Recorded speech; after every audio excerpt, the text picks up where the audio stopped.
Can I have your attention, please? We'll be starting up shortly.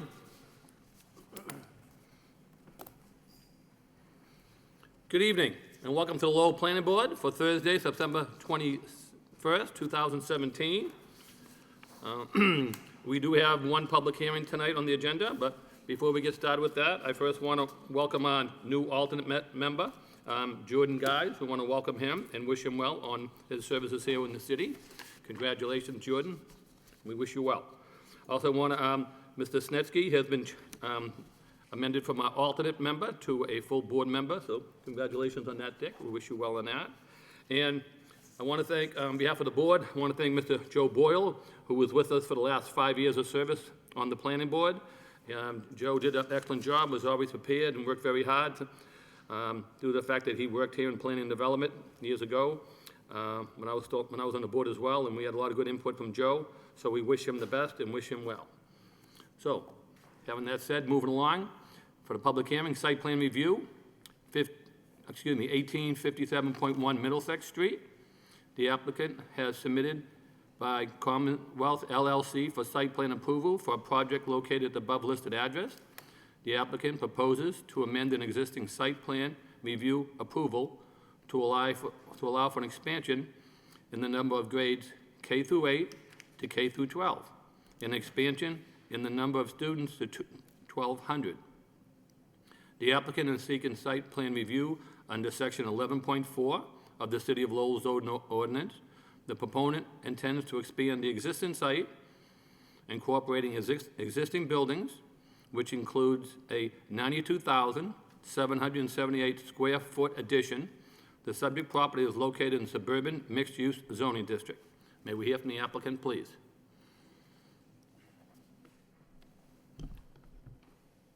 Good evening, members of the board, Mr. Chair. As you know, my name is Rayford Pellegrino. I'm here on behalf of Commonwealth LLC. This is a project that started prior to Commonwealth's involvement in 2013 and continues through the present. With me tonight is our team, our site professional, which is Brian Gendro from Hancock Associates, who's been on the project since the outset with Commonwealth. Our traffic engineer, Jeff Dirk with Vanessa Associates. Our construction team, Joe Pellegrino and Mike Lunio from Voss Builders. Our architect is John Harris, who's been the architect throughout the project. Also with us this evening are members of the board of Collegiate Charter School of Lowell, the chairman, Mr. Walter McGrail, and vice chair, Kate McCarthy. Thank you for allowing us to come before you. I think before I get into the nuts and bolts of this presentation, what I'm imagining is on most people's minds is, why the request now? Why can't this be done later? And I want to address that at the outset.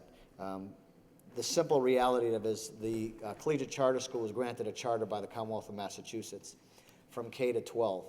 And the way they envisioned it when they were granted it 4 years ago, it's a 5-year charter which is up for its renewal this coming now as we're speaking literally, was that they would add a grade each year. Currently we're grades K to 7. Next year, under the existing permit that this board allowed, it would allow the school to go grades K to 8, 843 students. In order to keep in line with their adding a grade each year, according to their mandate with the Department of Education, they would be required to have a 9th grade available from school year 1920. So we're approximately 2 years out. In order to be able to achieve the last phase of development, we need to seek approval now for 3 reasons. Number one, we have to seek and obtain financing for this last phase, which takes, as I'm sure you're all aware, a little bit to do. Number two, and you might recall this from the last time we were before you, there was some delays in the construction, and the reason being is because when we got on site, we understood the soil to a much greater degree, and based upon the soil we have there, we were forced to put geotechnical piers in, which is a very involved, prolonged process because of its proximity to the river and where it's located. That process requires, in and of itself, about 6 months' time, and mind you, this is now an occupied site, so we have to be very careful about when we time construction, certain facets of it, so that we don't interfere with the education that's taking place on site. And the last one, who's the obvious one, is the construction schedule itself. So we've gone through it and tried to lay it out so that we would be in time, so that we would be set for the first grade come September of 19. Now, what I'd like to do is start off by showing, if I may, Mr. Chairman, post the usual of Sure. chalk.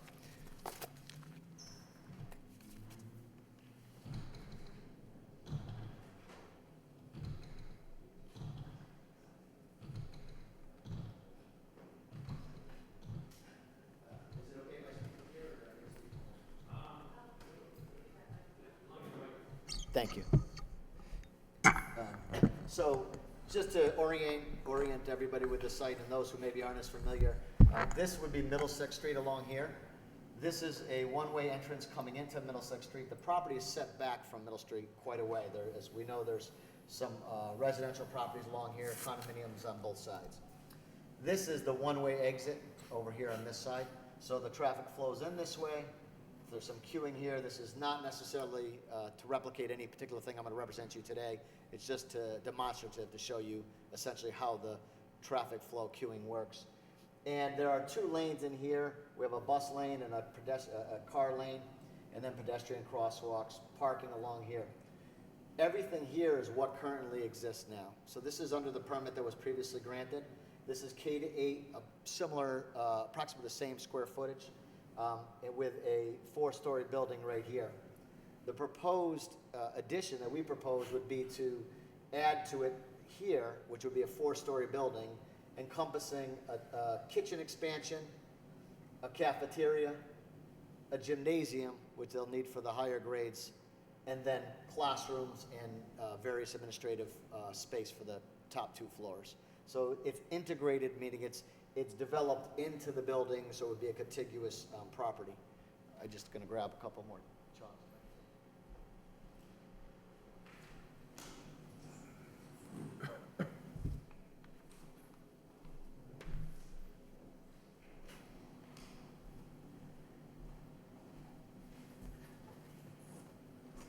So to give you some concept of a rendering of what the facility would look like, this portion here is all exists now.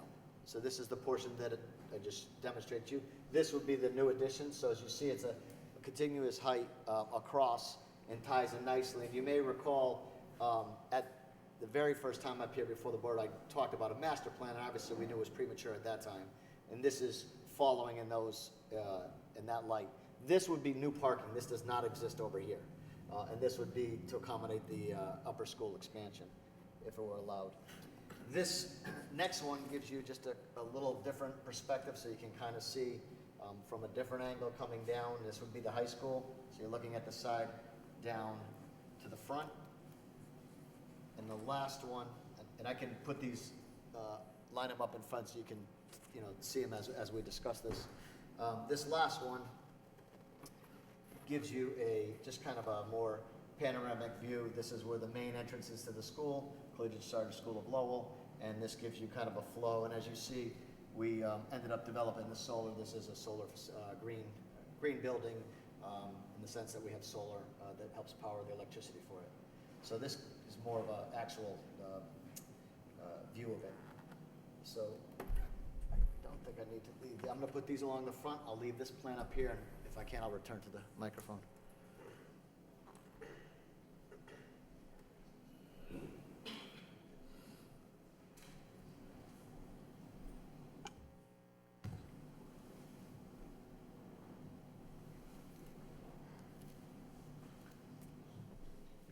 Now, currently there exist 100 parking spaces.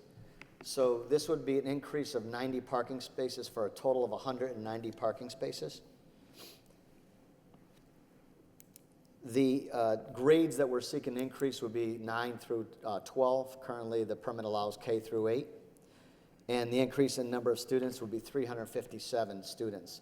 Currently, the permit is K to 8, 843 students.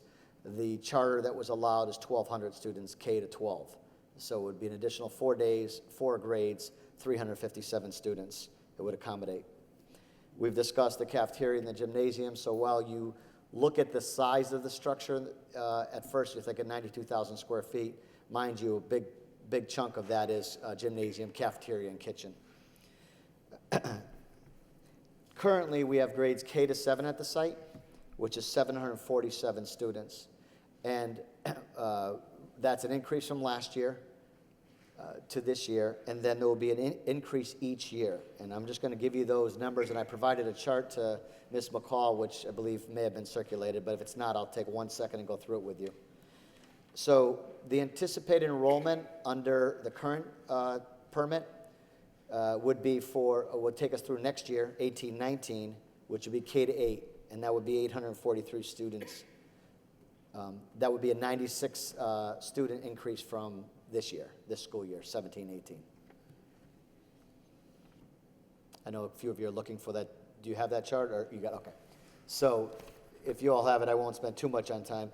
The simple reality of it is the way, and I think this is very important for us to understand, it's a phased-in growth. So it'll be 96 students for 18-19, and then it's 88 students for 19-20, 88 for the 20-21, 88 for 21-22, and 93 for the last year. And I'll come back to that in a moment, because I think that this board was very insightful in the way they granted the prior permits and some of the checks and balances you put in place, which allowed a continuous monitoring process, which we have been doing in the process, and we will be doing under the current permitting for the next 3 years. So where are we? We're coming in here with orders and decisions and conditions from March 11th, 2013, October 15th, 2015, and August 23rd, 2016. That makes up 36 different conditions, and in an effort to make it simpler for all of us to follow this and discuss this evening, we created an Excel spreadsheet that I had previously worked on with Ms. Timon, and I forwarded it to Ms. McCall, who was nice enough to update it from her end so we could agree upon the status of all the conditions to make this a little bit smoother. It would probably be a long sheet if you have it printed off. Did you? Oh, okay. So what I'd like to do is spend a moment. I think the simplest way to approach this is I'm just going to go in order of the conditions. Many are complete, and they've been designated so, and they've been, and that's acknowledged by the planning department. So I'm not going to spend time on those issues. So I'll point to the ones that are either partially complete and ongoing, or that will require continuous work as we go forward. The first one would be condition number 6, and that is in respect to the monitoring program for the traffic operations at the Middlesex Street, Wood Street, and Rourke Street Bridge. The requirement is that be done every six months for the first year, and thereafter for 2 years. We've completed the first monitoring report. Mr. Dirk has performed that. That was submitted to the traffic engineer. I know, unfortunately, there's been some turnover, and people have been doing double duty, so I don't believe there's any written report at this point, but that's something that we've tried to work in a collaborative effort with the city's traffic engineer. That was produced, I think, back in June. That is an ongoing requirement, and if you look on the box under the items, we've designated that obviously it would have to be revised, and it's a monitoring is complete for now. So we've satisfied the condition. From our understanding, there are no increases or additional steps that need to be taken, but I'll let Mr. Dirk address that. I just want to point to the board's attention that you'll have a continuous monitoring process on this for the next 2.5 years based on condition number 6. Condition numbers 10, 11, and 25 all relate to the sidewalk ordinance, and as you may recall, unfortunately this had been in the process so long, there was some changes in the law. We've complied with the requirement that the sidewalk plan has been approved and accepted by Ms. DeMayo, who apparently I understand is now no longer employed by the city, is now taken over by the city's traffic engineer, and that is not only been approved, but substantially along the way in performance as far as being done. We anticipate October 15th completion of this year, so we're not too far off, and that was, as you know, rather monumental task, identifying, putting the plan together. We work closely with the city, and I have the individuals who did that if there are any questions on that. I don't think that there are any real issues that I've heard of from the city side, and it's just a matter of us completing it and the obviously inspections. The next issue that comes about is number 14. Number 14 was a requirement that we participate in good faith with the city with regards to the recreational field. That's the soccer field. The soccer field is not yet in its final phase complete, so obviously we've made contact, the director of the charter school, with the city, and they've agreed that as soon as that's complete that they would continue to work to allow use of the soccer field. So that's something that would be in the future. Issue number 17 is just merely an accounting issue that will complete, and I spoke with Ms. McCall in preparation for the meeting today, that's something that we will complete once items number 10, 11, and 25 are done. The way the various conditions over the 3 orders were tied in, we grouped them together so that we have an obligation of $150,000. We'll get credit for that, and we've developed a process to do that in a cooperative fashion. So that, again, is not yet not timely for us to address. The next one in order would be condition number 19. Condition number 19 is a stormwater issue. Mr. Gendro is here, but the simple answer, there was an email from one of the departments regarding that. The simple answer is, and he can give you a more technical aspect at the end of my presentation if you would like it, but when we had developed the storm water system there, we oversized it with anticipation of growth up to this size of 1,200, even larger. And as you know, there's this, lack of a better word, sanitation system within there that they've made large enough with extra pipes. So literally it's a computer change each time we add students where they increase the capacity under the existing structure. So I can fairly and competently represent to you that 90% of all site work has been completed and done. As you see in the chalk, all the environmentals were done a long time ago, signed off, approved by a DEP. The AUL was recorded and signed. All of the stormwater runoff was done, inspected, parking facilities. The only last area we'll be adding is that parking I showed you to the left of the high school, which is just simply blacktop parking with minimal additional stormwater protections.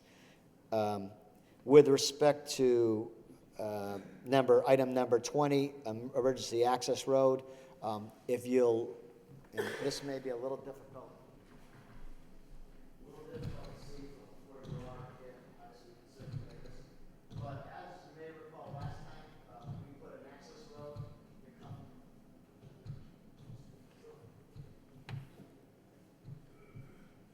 Right here, thank you.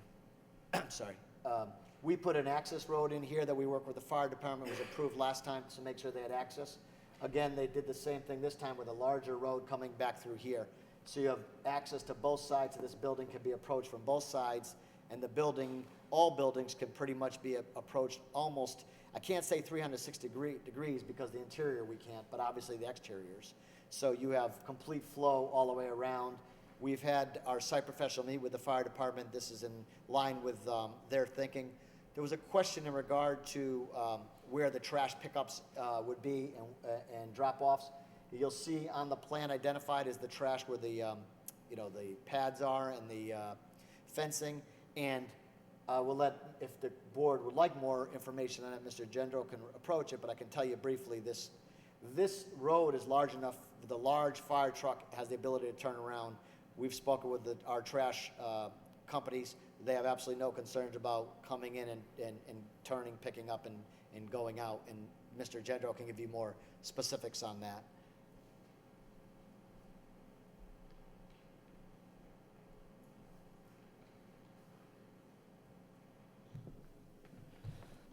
So that was number 20 we were discussing.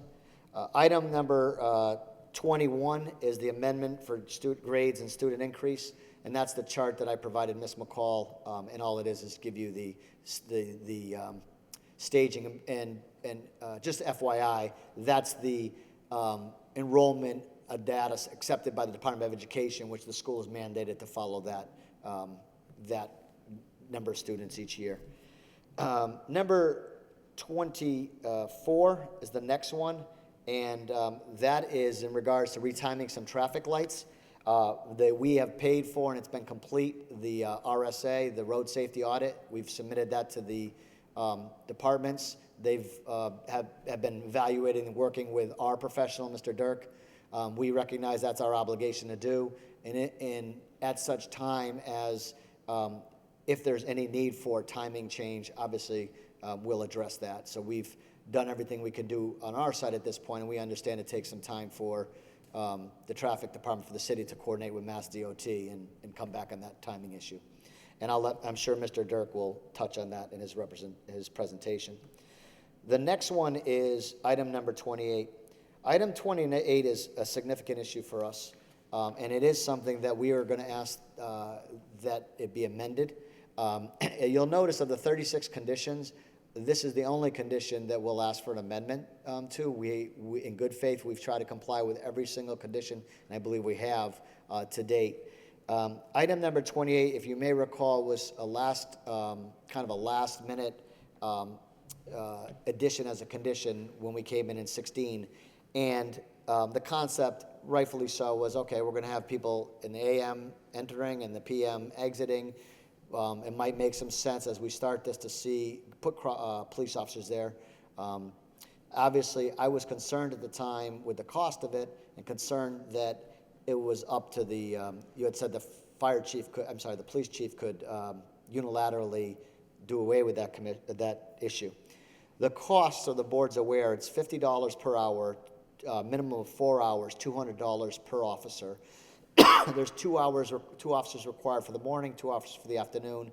It's $2,000 a day to the school. Last year, the school spent close to $96,000 on details, and that was only in a half a year. This year, they budgeted $76,000 for the year, doing the minimal requirement the morning and the PM, which is $2,000. I can give you more of a specific breakdown. I do believe this is accurate, and if I'm wrong, I'm sure someone will correct me. My understanding, and I've asked this question more than once, we are the only school in the city of Lowell that's required to have details for pickup and drop-off. All other schools use crossing guards in all of them. The concern that the planning department received back from the police department was that apparently they have staffing issues related to crossing guards.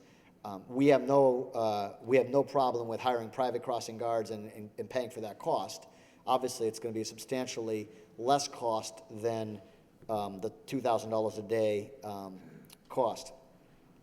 So if that were to be a condition, we're not asking that you not have anybody there. We think crossing guards would aptly do this, and we have no problem with a probationary period where that's done, and we can report to the traffic engineer or whomever the board would like us to appoint to. The reason why I bring it, while we all understand traffic flow and those issues, these are great concerns for a charter school that's educating a lot of students, and $76,000 can go a long way toward more teachers, programs, things of that nature. So it's a very high cost. I think in good faith, obviously we complied with the order, we did it, and I think you'll hear from Mr. Dirk that the doomsday never came, and the traffic conditions were much less than anticipated, and he'll address that in more detail. So I would ask that that's something I'll come back to for the board's consideration if the board sees fit to allow the permit, or the site plan, excuse me. The next one would be number 29. That's the same schedule that I provided earlier, so that goes in conjunction with, I believe it was number 21 and 29. 30 is the traffic monitoring memo. There was an obligation to do that, so as I explained to you, the road safety audit was complete. We paid for that. Mr. Dirk has done a traffic analysis and submitted that to the city's traffic engineer, and again, he'll speak to that, so I won't dwell any longer on number 30. Number 32, and it's something I don't have to touch on. I'm going to touch on it just because there has been discussion about this topic. You may recall there was a request by the prior city engineer, Mr. Mayo, for bump outs located along the entrance. We've had mixed reviews from the police and from people within the city hall. We have no objection to them being removed or staying. I just simply bring it up to the board to say that we want to continue to be good neighbors, and we're happy to accommodate whatever the city thinks is in its best interest as regards to the flow of traffic along there. So I only bring that up, obviously we paid for that cost, we understand it, but we're happy to do whatever everyone wants on that. Number 33, that's as-built. We have submitted numerous as-built. I spoke with Ms. McCall this afternoon. I spoke with Mr. Gendro, who can give you more specifics. They've all been properly filed, most of which were filed with Ms. Timon before, I believe she had retired. And we're there, and we have an obligation. We will submit a complete as-built at the end of the first plan that was approved. 34 is, again, just goes back to the sidewalk plan. We've talked about that. And 35 is a general improvement for pedestrian access route, and that's tied into Mr. Dirk's presentation. So I think if you take a look at all 36 conditions, which I would suggest to you are very detailed and have a lot of purpose to them, we've complied with every single condition that we can up to this point in time. And those that are ongoing, we've complied with the initial point we're supposed to at this point in time.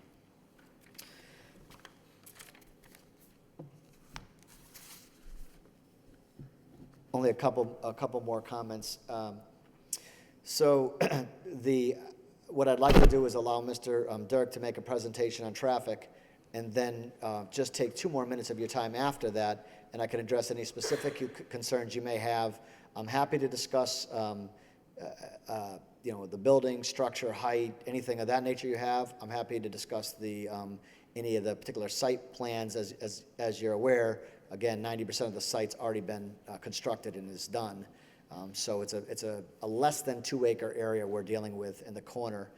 The last piece, which would be important, but I think is kind of putting the cart before the horse, would be how would we construct it, and how do we safeguard during construction.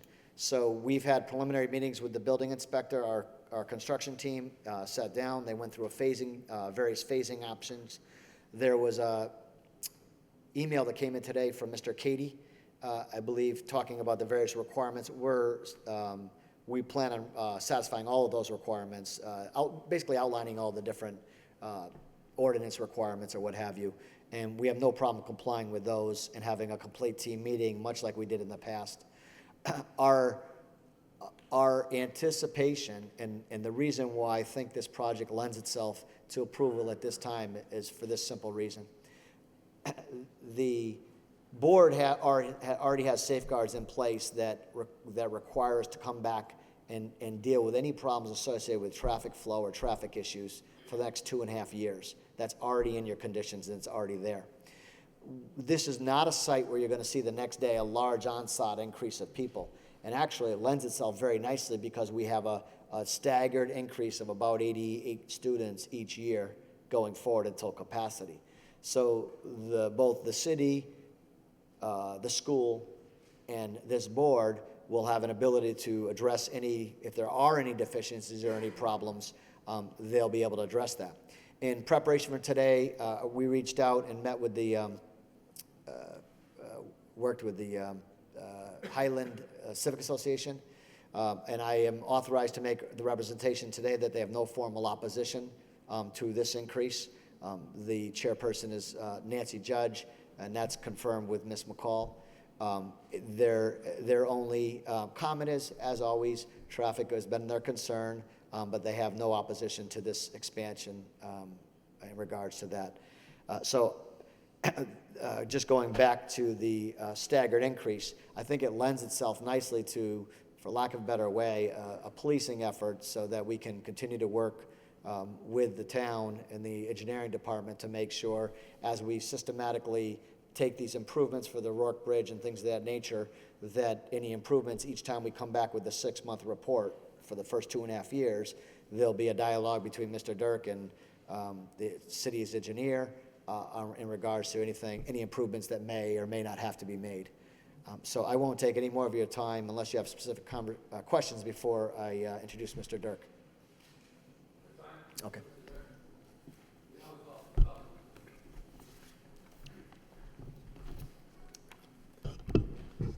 Good evening, Mr. Chairman, members of the board. For the record, my name is Jeffrey Dirk, principal with Vanessa & Associates, and as was mentioned, we're the traffic engineers for the project.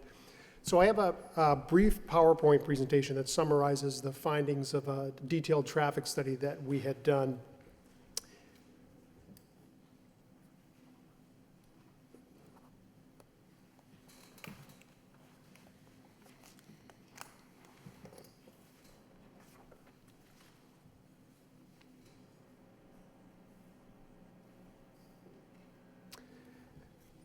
So I know you have handouts. Some of this might be small for people to read, but I'll just go through each of the bullet points. So as I mentioned, we prepared a detailed traffic study for the project, and this, essentially, there's been 2 studies completed for the site this year. As was mentioned, the first was a monitoring study that we had conducted, and that was a requirement of the approval to get us up to 8th grade at the project site. And that monitoring program is required to be completed prior to the addition of a next grade at the school. So that was done in June, so that complied with being completed prior to the addition of the 7th grade, which has occurred at this academic year. So it gave us a good baseline in terms of conducting the traffic study. And I think one of the things that the board was concerned about before was there wasn't a lot of history in terms of the way that this site was going to operate. And so there was a lot of angst in looking at, how are you going to accommodate all these students on the site? How's the circulation going to work? What are the parking demands going to look like? And I think most importantly, as the board looked at it, was to make sure that we were safeguarding the public way, that Middlesex Street, that the sidewalks, that the neighborhood, everything would continue to function in a safe manner. And so the monitoring program, at least at this stage, allowed us to take a look at how conditions are functioning on the site. And then now, as we conducted this most recent traffic study, we can look at actual operating conditions. How much traffic is the site generating? What are the traffic characteristics of the site? How is the site functioning from an on-site circulation perspective? And I'll talk about that later on in the presentation. So the traffic study that we prepared was conducted in consultation with the city. So we worked with the city traffic engineer and the planning department to look at the conditions that we were going to assess in the traffic study. And it's consistent with the prior studies that we've conducted on the site. And I think that's important as you look at kind of our findings today and compare those to the findings that we had when we were looking at just projections on how the site might operate. As I mentioned, there are 2 other studies that were actually completed. The first was the monitoring program. The second thing was a very important piece, and it was a part of the mitigation program for the project, which is the road safety audit, and I'll talk about that as well. Now, the road safety audit basically is it's a look at safety conditions on the roadway, and what it's doing is basically getting together all of the interested parties from the city, from the neighborhood groups and the regional planning agency to look at, in this case, Middlesex Street, the Rourke Bridge, Wood Street, Princeton Boulevard, how that area functions from a safety perspective. And then at the end of the day was to develop a series of recommendations for safety enhancements, things that could be done on these roadways, at those intersections, to improve the safety and the functionality of those locations. That report, the draft was published in July.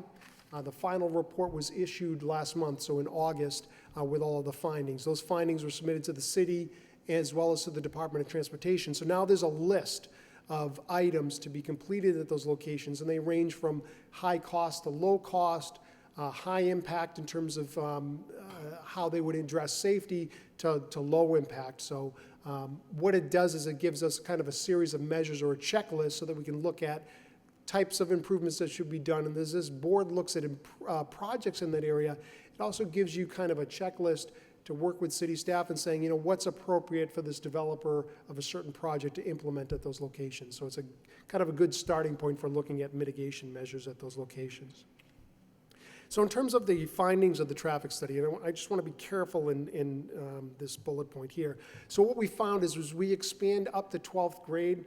we didn't find that there was any significant impact in terms of increases in motorist delays or vehicle queues at those locations. And kind of the caveat on that is that we all know how how the Wood Street corridor, and in particular the Rourke Bridge, how they function. So although the project wasn't shown to have a significant impact at the location, there is extended queuing on the bridge, and there's extended queuing that happens on Wood Street and at the Princeton Boulevard intersection. So we're not saying that those queues are going to get any better. They're basically going to get a little bit worse. And a little bit worse, what we're saying is that the queues at those locations will increase by approximately 2 to 3 vehicles over the course of an hour. So there's delays, there's long queues, but over the course of the hour, the queues move through the intersection, we add some traffic to the back of that queue, and the net increase in terms of the impacts are an increase in queuing of about 2 to 3 vehicles over what's out there today, is what we're saying in terms of net impacts. Now, looking at safety, there were no apparent safety deficiencies noted on Middlesex Street along the frontage of the project. Wood Street corridor, the Rourke Street Bridge intersection, and the Princeton Boulevard intersection are both high crash locations. And again, I think as we've reported before, the Rourke Bridge intersection is number 15 out of the top 200 high crash intersections in the entire Commonwealth. So I don't think that's any different than what we've reported to you before. We all know what the solution is. The bridge needs to get fixed, added travel lanes onto the bridge, and then reconstructing that intersection. The road safety audit speaks to that as well, as saying, at the end of the day, that's what needs to be done to that intersection. However, the road safety audit also noted a number of improvements incrementally that can be done at that location that aren't at a significant cost that can benefit safety and benefit the flow of pedestrians and bicycles at those locations as well. And again, I'll speak to that a little bit later in my presentation. Looking at the driveways to the school, and I think this gets to the bump outs as well. Sight lines at the driveways are fine. They meet the requirements for the posted speed limit, but also well in excess of the posted speed limit. So basically within 5 to 10 miles an hour of the posted speed, which is 30 miles an hour. The majority of the traffic on that roadway, and we measured the speed of over 22,000 vehicles on that road, the majority of the vehicles travel at 32 miles an hour or less. So it's within line of the posted speed limit. But speaking about the bump outs, because I know that was one of the things that we talked about as part of the initial part of the presentation, the reason the bump outs were recommended, and we had worked with the city traffic engineer to put those in place, it's really because what we can't have is vehicles parking right up against the edge of the driveway. If they do that, it limits the sight lines for vehicles exiting the site. You can put the no parking signs, but obviously that requires enforcement. No one is supposed to park within 20 feet of an intersection, but people often do. The bump outs was kind of that fail-safe measure to say that if we put the bump outs there, you can't park there. So we understand that there's some comments that have been raised relative to those bump outs and them being inefficient at that location, but that was the reason. And I think that it was done for good reasons. Certainly you can remove those, put no parking signs, but it needs to be enforced. So I just kind of put that out there as you consider that condition. So getting into the traffic study itself, this slide here shows where the site is located in relation to the roadway. Now, the Rourke Bridge is clearly defined in the center of the slide there. The site is shown in yellow. The blue circles along Middlesex Street, those are the intersections that we evaluated. They consisted of the entrance and exit to the project site, as well as the Dingwell Street intersection. And just kind of the entrances to the project make sense as to why we studied that. Dingwell Street, as you remember, it was a concern that given the location of the project site and the congestion that happens on Wood Street, that Dingwell Street may function as a cut-through street to get to the school. And we wanted to be very sensitive, as well as the board did, to make sure that we didn't increase the volume of traffic on that roadway going through the neighborhood area. So one of the things of the monitoring program required that we look at that cut-through traffic, and it set a threshold for the traffic volume increase that we had to document. It basically said you can't double the amount of traffic on that roadway. And if you do, then you need to look at measures to basically reduce that volume of traffic, also reduce the speed of traffic. So the monitoring report basically showed that we did not double the traffic. The volumes are low, so we would have had to add about 16 vehicles to that roadway during the peak hour, and we did not achieve that increase. In fact, the numbers were well below that number. So I think what it's saying is the school has been proactive in terms of informing the parents that Dingwell Street is not to be used. In fact, in the student handbook, it prohibits the use of Dingwell Street to get to the school unless you live on Dingwell Street. And I think that's been something that has been effective, because we have not shown, based on the last monitoring, that the volumes have exceeded that threshold that the board had put in place. And we're suggesting, is to the extent that you're inclined to approve the project, that condition stay in place, and that from the projections that we have in the current traffic study, that we're not allowed to increase the volumes on that roadway more than what we're saying is twice or 100% increase over what we projected in the study. We have to monitor that to prove that that's in fact taking place, but that we would recommend that that stay in place to make sure that we're not increasing the volume of traffic on that roadway. So the next slide that I'm showing looks at existing conditions on the roadways in and around the site. What's shown on the slide here, just to point out what the colors are, so where you see the orange color, that's where there's an existing sidewalk. Where you see a blue color kind of bounding those intersections, that's where there are existing crosswalks. So this shows, in terms of the pedestrian connectivity, what exists out there today and how it relates to where the school is located. Again, just to be cautious in looking at this doesn't mean that the sidewalks are compliant with the Americans with Disabilities Act. And I think, again, looking at that condition of what the school is required to do to improve the sidewalks, that's why that's there. The other thing, if you do have a chance to look at the road safety audit, is it was very good in taking actually some photographs of the sidewalks and the specific conditions where there's cracks. And as we get closer to where the Rourke Bridge is, noting that there's a lot of signs out there, and those signs are right in the sidewalk, and their height is at a position where a pedestrian would hit their head on the sign. So again, road safety audit recommends signs being removed, minimized, relocated, sign heights increased. All of that was done because, yes, there's sidewalks there, but in terms of their functionality, there's some areas that need to be addressed to establish the connectivity. We've also shown where the bus stops are in the area. The Route 17 bus by the Lowell Regional Transit Authority does travel down Middlesex Street. We do have 2 bus stops that are kind of opposite where the site is located, so it provides some opportunity for public transportation use by students as well as by staff of the project itself. Now, just in terms of some statistics, so we had done traffic counts on the roadways in this area in May 2017, so prior to schools being out. We did do a set of counts also in August. Those counts were just limited to getting speed data on the roadway. So we didn't use those for the traffic analysis. But Middlesex Street, in the vicinity of where the site is located today, accommodates somewhere just below 12,000 vehicles per day on a weekday. So that's two-way traffic over 24 hours. As was mentioned, the school, at the time that we did our traffic counts in May, it had grades K through 6 at the school itself.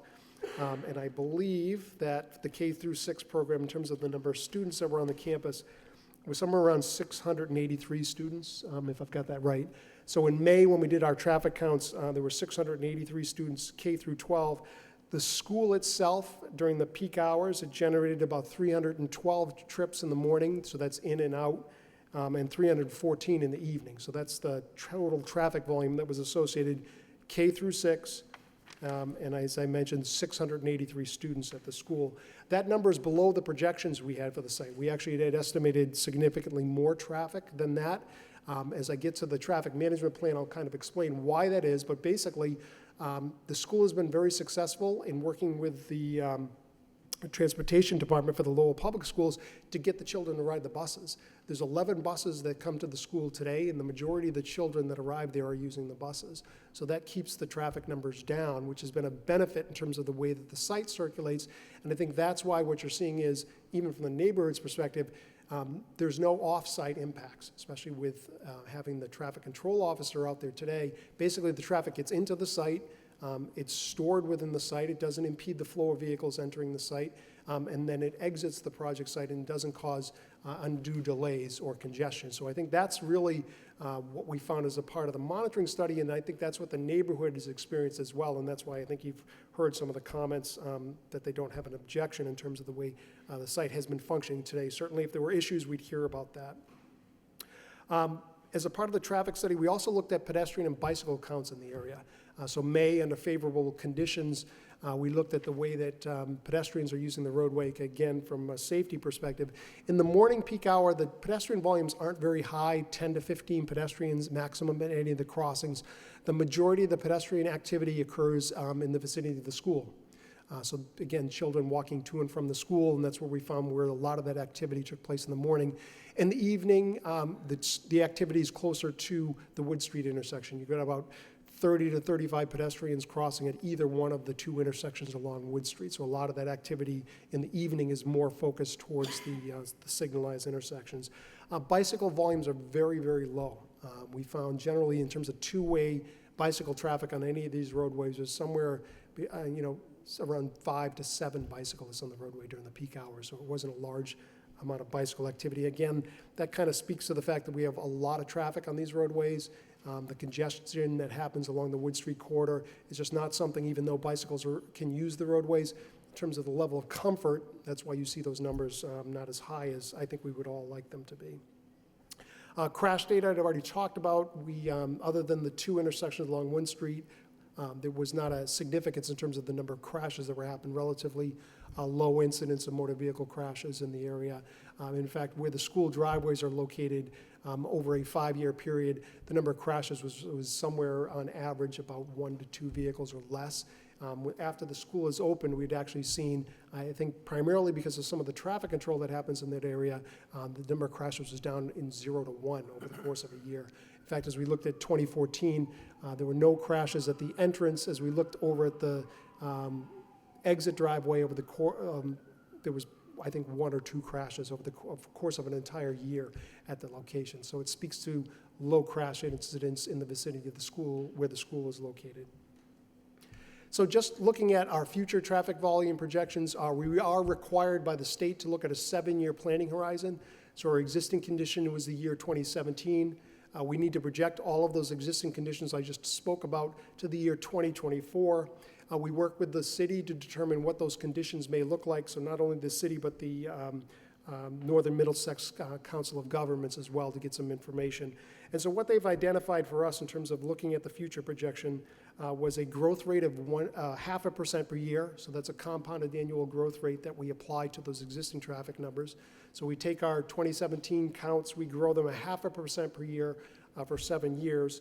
We work with the planning department as well to identify projects in the area that have not yet been constructed that may add traffic. There were no specific projects that we were asked to include in that 7-year planning horizon. The one thing that we did include was this board has approved the school to go to 8th grade. So at the time we did our traffic counts, there was K through 6th. So we had to add 7th and 8th grade to that future projection. So we added 204 students to the school campus in order to look at 7 years in the future. If nothing else happened on the school and they just complied with what has already been approved at the school campus, and they increased the population up to 8th grade. So that's essentially the year 2024 without the project in place. So the next thing that we looked at is how much additional traffic we expect that going from 8th grade and then adding 9 through 12 to the campus, and that's what's shown on the next slide here. Now, unlike what has been approved for the site, as soon as we start getting to grades 11 and 12, we have a change in the traffic characteristics of the campus, and that change is primarily related to the fact that to the extent that the school allows, students can drive to school. At that age, the students may be getting their driver's license, learner's permits. So the characteristics of schools change when you add the 11th through 12th grade. So we've broken up the trip generation numbers into 2 components. The first is grades 9 through 10, and that's 176 students that will be added. Now, to develop the traffic characteristics for 9th and 10th grade, we're able to look at the existing school. So our good barometer that we didn't have before was, what are the existing traffic characteristics of the school? And so we can apply those numbers to basically arrive at what we think that grades 9 and 10 will generate, given that they're going to use the same modes of transportation as the existing students that are there. So for grades 11 and 12, because we have that change that'll take place in terms of the potential for students to be driving to the school, we looked at traffic volumes for I think it was the Innovative Academy, which does have the 11th and 12th grade there, and they do have students that drive and issue parking permits. So we use the traffic volumes that we had measured at that school to develop the trip rates and the traffic characteristics of grades 11 and 12. So what's shown in the last column is the sum of those two. So this is the net increase in traffic over the 8th grade that we expect that going to 12th grade would result in. So adding grades 9 through 12 during the morning peak hour, we expect we'd add about 238 vehicle trips. Majority of that would obviously be entering, so that's 151 entering, 87 exiting. In the evening, we expect that there would be about 178 vehicle trips, 78 would be entering, the majority 100 exiting. The reason that the numbers get lower in the evening is the after-school activities. So again, as you add high school, and they talked about adding the gym and some of the playing fields there, there'll be activities that will be keeping some of the students on campus. And so that's why as we look at the traffic characteristics in the evening, it's a little bit different than what you see there in the morning. So once we've generated those traffic numbers, we need to add those onto the roadway network and then assess what the impacts will be. And so I have two slides here that show the distribution of traffic. And what we found is, because of the congestion that happens on the Rourke Bridge, the traffic patterns are different in the morning in terms of the arrivals than they are in the evening. And we've done this by looking at how the turning movements happen at the school driveways and then taking those turning movements out to the intersections. And so that's what you've seen in the slide here. This is basically the way that the school traffic uses the roadway network. So in the morning, what you're seeing is about 42% of the traffic is coming over the Rourke Bridge to the Middlesex Street intersection and then turning right in that case to get to the site. We have 25% is coming up Wood Street from the south and then turns left onto the Middlesex Street. 28% from Middlesex Street from the downtown area, so it's traveling westbound coming from the east. And then about 23% is coming from the west on Middlesex Street, traveling eastbound to get to the site. The numbers that are in parentheses show how the traffic then exits from the site itself, and you can see it's a little bit different. In this case, we have 25% going over the Rourke Bridge exiting. 6% is going to the south on Wood Street. 54% of the traffic is heading to the downtown area, and 15% is heading towards the Chelmsford area on the Middlesex Street Road. So that's how the traffic distributes itself in the morning. The next slide is for the evening time period, and what you see there is looking at the Rourke Bridge, we've got about 29% of the traffic going to the school coming over the Rourke Bridge. 27% of the exiting traffic goes back over the Rourke Bridge. Looking at to and from the downtown area, 40% comes to the school from the downtown area, and 39% exits from the school to the downtown. The Wood Street shows a dramatic decrease during the evening, so it's 5% exiting, 4% entering in that direction.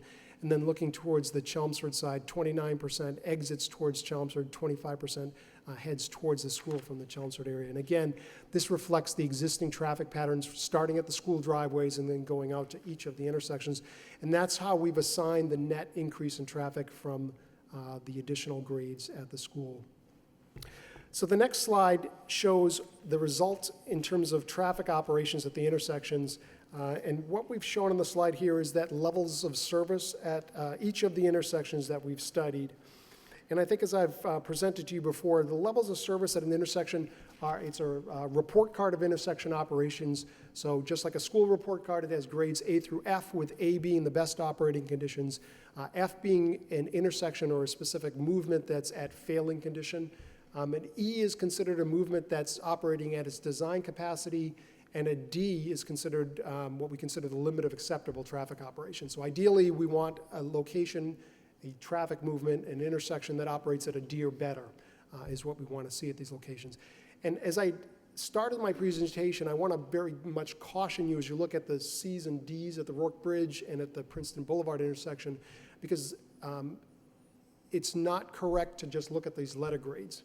The letter grades translate into other things, motorist delays, but I think importantly as we look at this area is vehicle queuing, and that queuing impacts the way that each of these intersections operate, and that's not shown by these letter grades. But the letter grades are kind of a simplistic way to look at where does the project have an impact. So just in terms of the way to read the slide that I've got here, in looking at the rows, so this is the morning peak hour, and then this is the evening peak hour. So if you go from top to bottom, The column that is on your left is the morning, the column that's on your right is the evening. And then looking at each of the rows, the top row is 2017 existing conditions, so this is the conditions in May of this year. The center row is 2024 no-build conditions without the project. So we add K through 8th grade to the school, and 0.5% per year growth rate, and that's it. So that's 2024 without the addition of 9, 10, 11, and 12th grade. And the lower is the addition of getting us to 12th grade. So what you want to compare is the middle row to the lower row, and if you see a change in those letter grades, that means that the project had a specific impact that increased the delay so that there was a change in the level of service at the intersection. So as you kind of scan the letter grades that are on there, what you see is, with the exception of the morning peak hour at the Rourke Bridge, there's no changes in terms of the levels of service at those locations. Now, specifically focusing on the Rourke Bridge and the Princeton Boulevard intersection, if we looked at each of the individual movements at those intersections, you will see movements that are operating at ease at those locations, so they're at their design capacity. What has happened in terms of the reason why in the morning peak hour that the letter grade degraded at that location is because what has ended up happening is if we looked back at the trip distribution patterns in the morning, what you're seeing is I have a heavy right turn movement coming off the Rourke Bridge. So I've increased that movement. 42% of the traffic is going to do that. I've increased the through movement on Middlesex Street as well. But what has happened, and this 25% here shouldn't actually have the brackets on it, 25% of the traffic comes up from Wood Street from the south and wants to make a left-hand turn there. Because of that increase in the left turning traffic, that is a difficult movement to make at that intersection. So that movement degrades from a level of service of D to E, and the net impact of that combined with the increase of the right turns coming over the bridge has dropped the overall level of service at the intersection from the C to a D. Because those individual movements experienced increased delays that increased the overall delay at the intersection, that caused the letter grade to drop from a C to a D. At the reason, and that's kind of the reason why. As we look at those critical turning movements in the morning, you can see where the heavy demands are, and that's what caused that drop. The traffic volumes in the evening are a little bit more dispersed and lower, as I had shown in the slide with the trip generation, so that's why you don't see a change in the level of service. The other thing in looking at the queuing at these locations, the Rourke Bridge 2024 without the project, the queue is about 21 vehicles going over the bridge, and I think that's no surprise to anybody at that location. We also have queues predicted at the Princeton Boulevard, Wood Street intersection of somewhere around 30 vehicles. So we've got extended queuing that happens at those locations there. The road safety audit does speak to some measures that can be done to try to address some of the queuing. And really what it speaks to is the need to coordinate those two traffic signals. You might recall as a part of the discussion at the prior application was the importance of what was going on the Pawtucket Boulevard side of the bridge and how some simple improvements over there would improve the queuing that happened in that direction over the bridge. The road safety audit, among other things, spoke to the need to coordinate these two traffic signals to address the queue in the other direction. And so that was one of the recommendations of the road safety audit that came out. And again, a small thing that can result in a significant benefit at the intersection that was identified. So as we've looked at kind of the intersection operations, the impacts from the project, we did develop some recommendations. A lot of them, excuse me, are consistent with the prior approvals. And I know as you went through kind of the chart, some of these measures are outstanding, and I think you've heard how the applicant proposes to address those. The first thing is probably very important. The road safety audit has been done. It's identified some improvements, and now the key thing is to work with the city traffic engineer to identify which of those improvements should be completed as a part of this project. The applicant is committed to providing $25,000 to implement those improvements. So I think one of the next steps will be working with the city traffic engineer is to develop, basically take that list, because it's an Excel spreadsheet similar to the one that you had seen tonight with the conditions of approval for the prior project, and put a column on that to say, here's the cost for design, here's the cost for construction, here's the total cost. Because what that would then allow is the traffic engineer to be able to say, let's pick some items off this list. Again, coordination of those two traffic signals could be low-hanging fruit at a low cost that could be done to result in a significant benefit that you may want to advance. But absent having those costs, it kind of hamstrings him from being able to provide some selections to you. So I think kind of a item for us to do is to develop that costing so that then we can kind of have that discussion on what items may want to be advanced. The other important thing is the traffic monitoring program. That should be continued as a condition relating to this proposal as well. You need to have that in place because what it allows us to do is similar to what we're able to do here tonight, which is to come back to you and say, here's how the school is functioning. Now that it's up and running, here's actually how it's working. But what it also does is it allows us to head off very quickly if there's any problems out there. Because even if the city traffic engineer gets a call that there's something going on, he can very quickly, because this is a condition, call us and say, get out there and do the monitoring because I need to know what's going on, report back what's happening, and then we're obligated to complete whatever measures are necessary to address whatever concerns may be going on. And it can be as simple as I said, the traffic signals at Rourke Bridge, if they're in need of retiming, this condition, as well as a subsequent condition, allows the city to identify the need for the timing. We do the analysis, and then they direct us to do it, and we go out and do it.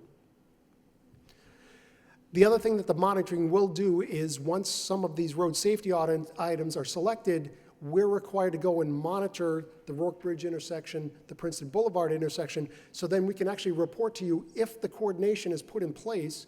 What is the benefit of that? Because we're required to monitor that so we can report back, and then if there are other adjustments that are needed, the feedback is there, so then again, the city traffic engineer can say, you need to go back and retime this, or that it has resulted in a benefit and it's working very well. But again, a check and balance that will take place. I had mentioned the Dingwell Street cut-through traffic. Continuing that to be monitored as a part of the monitoring program is something that should stay in the conditions. And the same thing with the student handbook. Today, it prohibits the use of Dingwell Street by vehicles transporting students to school. Again, that's something that should stay as a condition. We already talked about the Middlesex sidewalk improvements, so that's something that I know will be ongoing. But again, getting to the road safety audit, as we work with the traffic engineer, there may be specific sidewalk-related improvements outside of the 1,000 feet that we're talking about that we may want to do. Again, it's low-hanging fruit in terms of picking some of those signs up so they're not at 5 feet, they're supposed to be at 7 feet, so someone like me can walk through there without hitting her head on the bottom of them. Low-hanging fruit, but something that can be done to improve pedestrian accessibility in the area. Drop-off and pickup management plan, I have a slide that shows that, but basically I've outlined what the major elements are. We want to continue with that, obviously, to make sure that it functions. Next point is key, and I know there'll be some more discussion on that. In looking at the traffic operations, I had reported that the exit from the school driveway operates very well. Well, it only operates very well because there's traffic control there. If you get rid of the traffic control that's there, we will start to have issues, and I'll tell you that. Whether it's a school crossing guard or a police detail officer, from our standpoint, it doesn't matter, but we do need someone there to direct the traffic. The way that it works today is very efficient. The detail officer actually holds the traffic in the site until it gets to a certain point where basically it gets to where the bend is in the site exiting, and I'll show you where that is. So he allows the traffic to move along Middlesex Street until he sees the queue happening in the site, and then he clears the site out. So it's very efficient in terms of the way it operates, and it reduces the delay for people that are driving along Middlesex Street. And again, that's purely a function of having the detail officer there or traffic control there. Absent that, the site will not be able to function in a way that we would like to see it function. But again, whether it's a crossing guard or a police detail, it doesn't matter to us as long as there's control there. Now, this last point here, the next two bullet points of the traffic management plan, these are new items. So when I'll show you the slide that looks at the, actually we might just as well get to that. So this last slide in your packet, this shows what we had described before, which is the way that the pickup and drop-off traffic management plan at the site is designed to function. What I would say is that the last time we presented this to you, we did show queuing in the site, and what the plan was, and I'll kind of walk you through this, so the school building is here. The way the site operates is school buses are in the lane that's closest to the school, so that we're dropping students off on the passenger side of the bus. They don't cross any traffic, they walk right into the school. There's 11 buses that queue up there today. They queue up just about to where this area is here. The next lane after that, heading to the south, that is a lane that is to be kept clear at all times, and it's for emergency vehicle access, or if there's an emergency in the site and someone needs to get out of the queue and leave the site. That's kept clear at all times so that that is able to take place.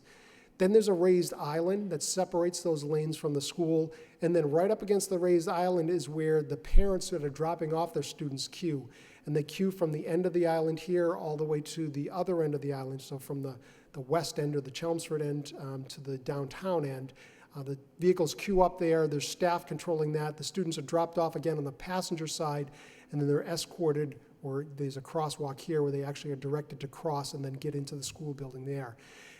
We had shown a plan originally when we were looking at the K through 8th grade that had that queue basically all along this area here, and then if you might remember, we were stacking the vehicles up into the area here where the parking area is, but maintaining that clear circulation area to make sure that we had unimpeded access to the front of the building.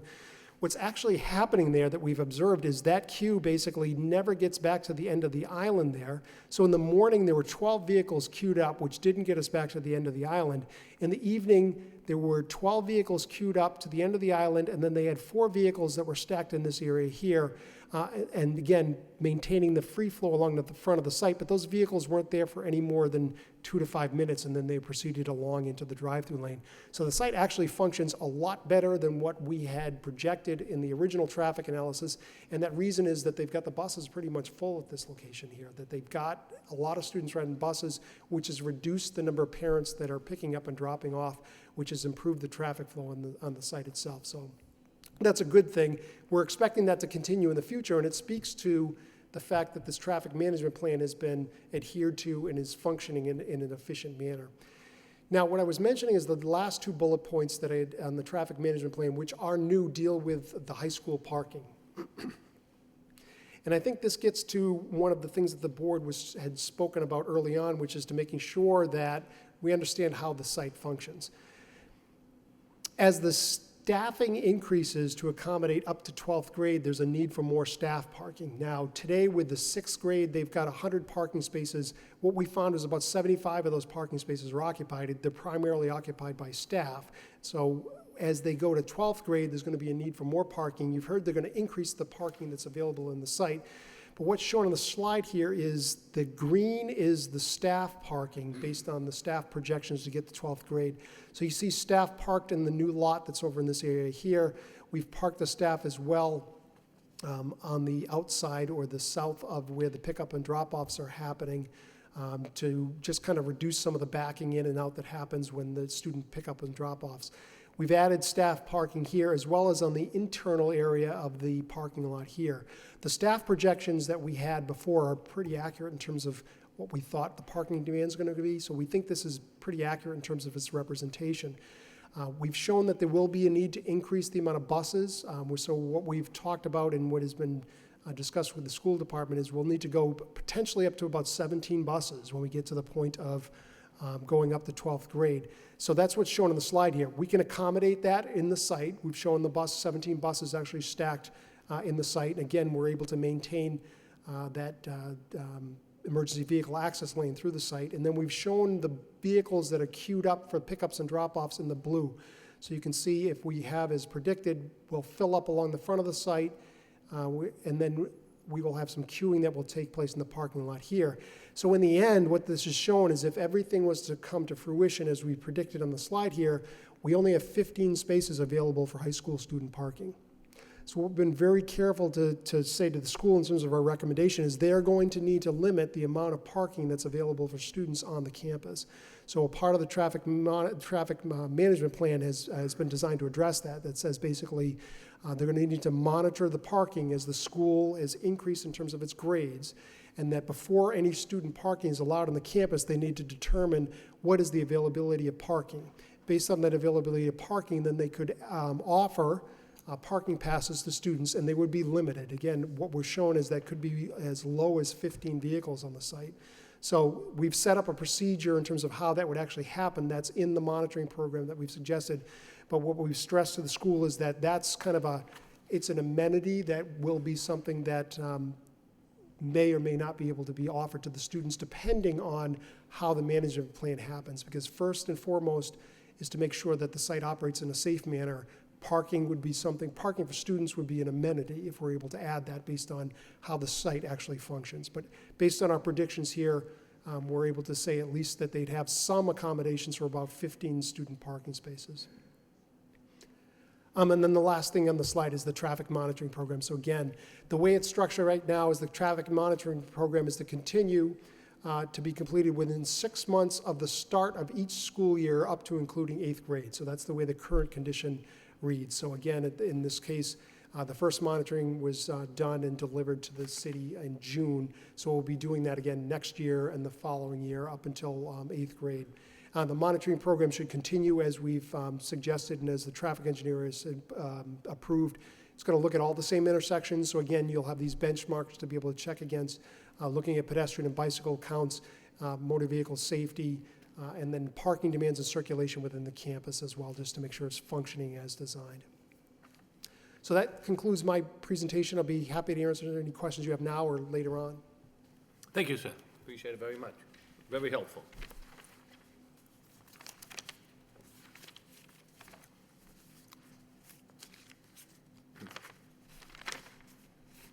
Mr. Chair, just two quick comments. One with respect to the student parking, that is part of the plan that the school will have, and it's will be limited to that number of spaces going to seniors based on priority and drawing. The traffic flow plan will be continually updated each year with both on-site and with the any local department, police department or otherwise. And lastly, with respect to the crossing guard, I just want to again reiterate that we would be asking for an amendment to condition number 28 if the board saw fit to grant the site plan. We don't have any objection with the additional requirements that Mr. Dirk proposed. We think that they're reasonable and will allow for continuous cooperation between the city and the school. I have nothing further at this time. Thank you.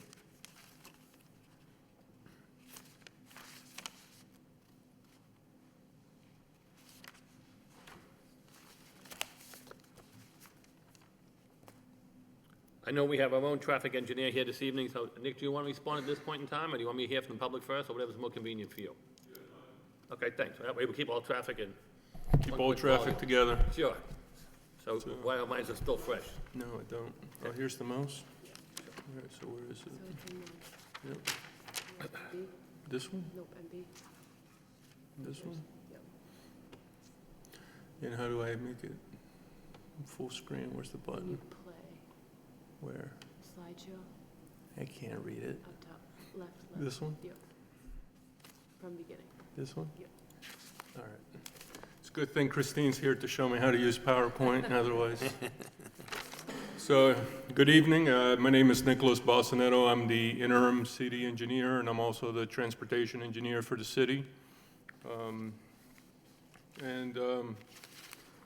So we've been looking at this site. I just want to say, you know, when the applicant came to expand 7th and 8th grade, 7th and 8th grade last time, you know, I was supportive of it. I think they've done a beautiful job at the school. It's very nicely done. It's the kids are, you know, in uniform. It's very nicely done. I just want to say that you've done a good job with the school.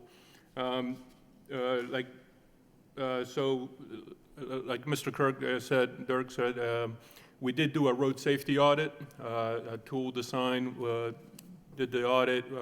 MassDOT, the fire department, police department, myself. There was a lot of people there. MassDOT was there. And one of the main recommendations of the road safety audit was to coordinate the signal at the Rourke Bridge in Middlesex and at the Princeton Boulevard. The Princeton Boulevard signal belongs to the state. The Middlesex signal belongs to the city, so there's some jurisdictional issues there, but it needs to be upgraded. It needs to help the traffic flow. So I went out there. These are actually from today. These pictures are from today. This is the dismissal, the traffic plan. The school is implementing the traffic plan very well, like we asked them to. The teachers are out there with their safety vests on. They have walkie-talkies. They're able to communicate. The buses line up along this area here. There's a couple buses that were running late, but there's, I think, a total of 11 buses that line up here. Teachers make sure the kids don't run out. The kids riding the buses are dismissed first. They load up, then the buses go, and then they fill up this queue first, and then the cars, then they start the 3-lane queue up here, and you see the teachers in their safety vests. It's very well done. I would say that when I was there today, it was full. As you see here, there's cars all the way around all 3. So any additional cars would start spilling back into the driveway. So there's, so that area is full. I think the traffic numbers here show that there would be an additional 78 vehicles entering the site during the PM peak up hours, which there's really no room for 78 more vehicles to queue up here. You'd be in the driveway spilling back into. So I think that's, first of all, that's something that needs to be addressed. According to these numbers, there's 35 vehicles, grades 9 through 10, and 43 vehicles, 11 through 12, and that's how you get the 78 extra vehicles turning in. So obviously, there's no, people would be blocking Middlesex Street. So that's sort of the first issue there. And like I said, everything inside the school looks really, really nice, very well done. Once you get out of the school, once you go into Middlesex, it's, the sidewalks are just in deplorable condition. You see broken sidewalks, really just impassable sidewalks, all broken up sidewalks. This is all along Middlesex Street between the 2 entrances. So yeah, that's it. I believe one of the conditions was that within a year of occupancy, the school was supposed to fix the sidewalks. There's missing sidewalks. So I think it's really, really bad condition out there. There's no crosswalks. This is the bump out they built here. This is the entrance. So you see they build out bump outs. There's no signage, no pedestrian crossing signage. They put a ramp to nowhere, no crosswalk. And I think that's really a safety issue. As you can see here, there's little kids, and there's no crosswalk, and there's no crossing guard, and no police officer. One of the conditions was you're supposed to have a police officer here.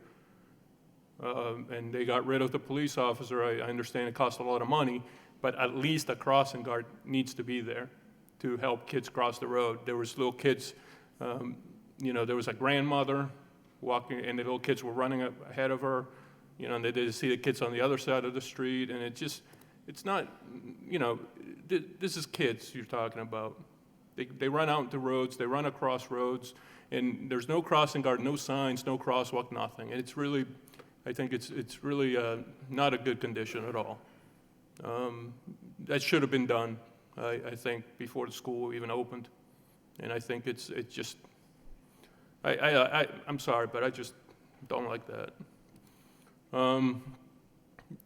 This is the exit, completely shoddy construction. This is your ADA ramp. The lip here is at least 2 inches tall. That's a tripping hazard. It's not ADA compliant. And then they put the ADA ramps, they put both ADA ramps here. You're supposed to put the detectable warning devices is to let people know you're crossing traffic. They put one here and none there. I just don't understand. Just really shoddy construction.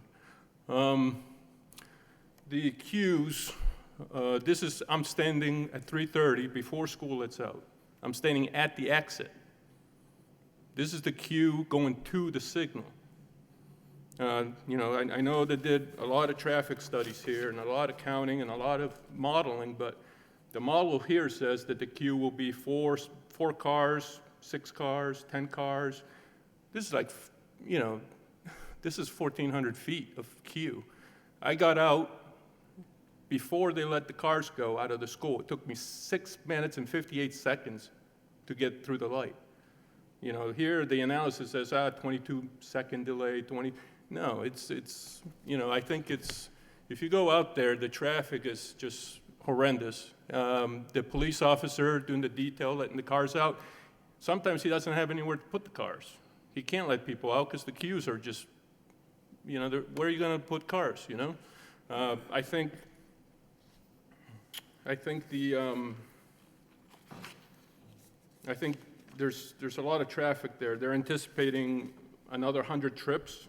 If you add to school another 100 cars, there's nowhere to put 100 cars.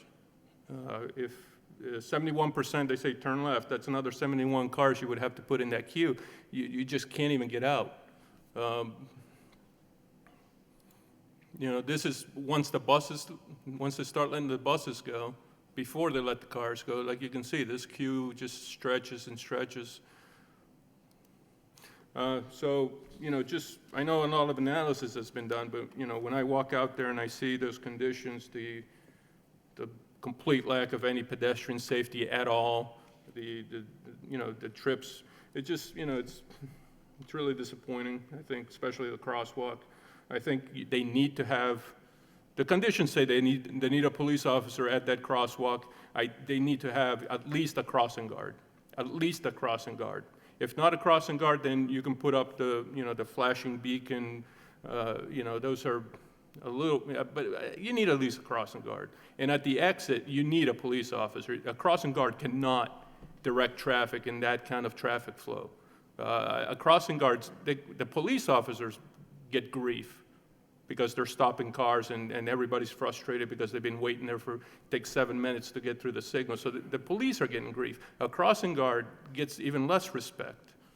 I'm just saying that because out of experience, a crossing guard cannot manage traffic. A crossing guard can stop, let little kids cross. Put a crossing guard at the entrance, put a police officer at the exit. You have to do that. And you have to fix those sidewalks, and you have to put in a crosswalk. You know, these are kids we're talking about. So I understand that they want to expand and, you know, they have to go through 9th grade. They have by 2020. But I can't tell you that the traffic can handle the increased traffic. I just can't tell you that. I don't think, you know, I think there's issues there. Just being honest. Thank you. Thank you, sir. Thank you very much. Okay. At this point in time, I'm going to turn it over to anybody in the public who wants to speak in favor of this project. Anybody like to speak in favor? You state your name and address for the record, please. My name is Shannon Norton Callis. I live at 137 Lincoln Parkway, and I would like you all to approve this. I have a son that goes there. It's a great school. I live near the school, so I am very familiar with the traffic. This morning, it took me 3 minutes to get from Lincoln Parkway to the school, and then I have to drive. I work downtown, so I have to drive downtown, so I'm well aware of the backups that go into that intersection. And it's like there's between the university, the signals that are at that we talked about at Wood Street. Is it the school, the traffic, people coming in and out? I don't know how much that adds to the traffic in that neighborhood. Having been living there for 13 years, it's been there. It's just like that. When you're traveling through that neighborhood, you're gonna be stuck in traffic. So I would hate to see that be the reason why anybody has concerns about the school expanding to 12th grade, because it's a wonderful school and it's going to provide an excellent education for the kids in the city. Thanks. Thank you, ma'am. Anybody else like to speak in favor?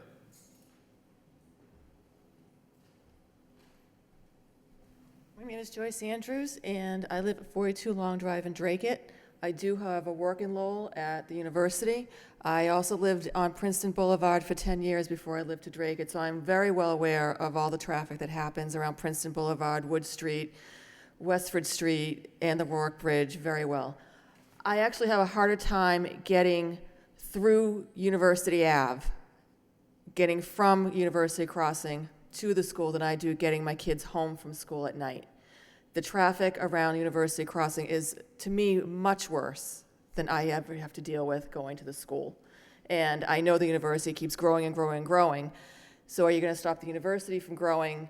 And are you going to stop a good public school from growing? is going to be the question. I think the folks at the charter school have been amazing in what they're willing to do for our kids and what they're willing to go through in order to get this school open. I fully support this project. I may not be a resident of the city of Lowell, but I spend a whole lot of time here, and my history is here, and I work here every day, and I can't tell you how much I hate going through University Ave. And you try truck crossing over University Ave Bridge when you have 200 college kids just going all across the streets with their iPads and their iPhones and their headphones on. And I will tell you that is way worse than trying to get to my kids at school. Thank you. Thank you.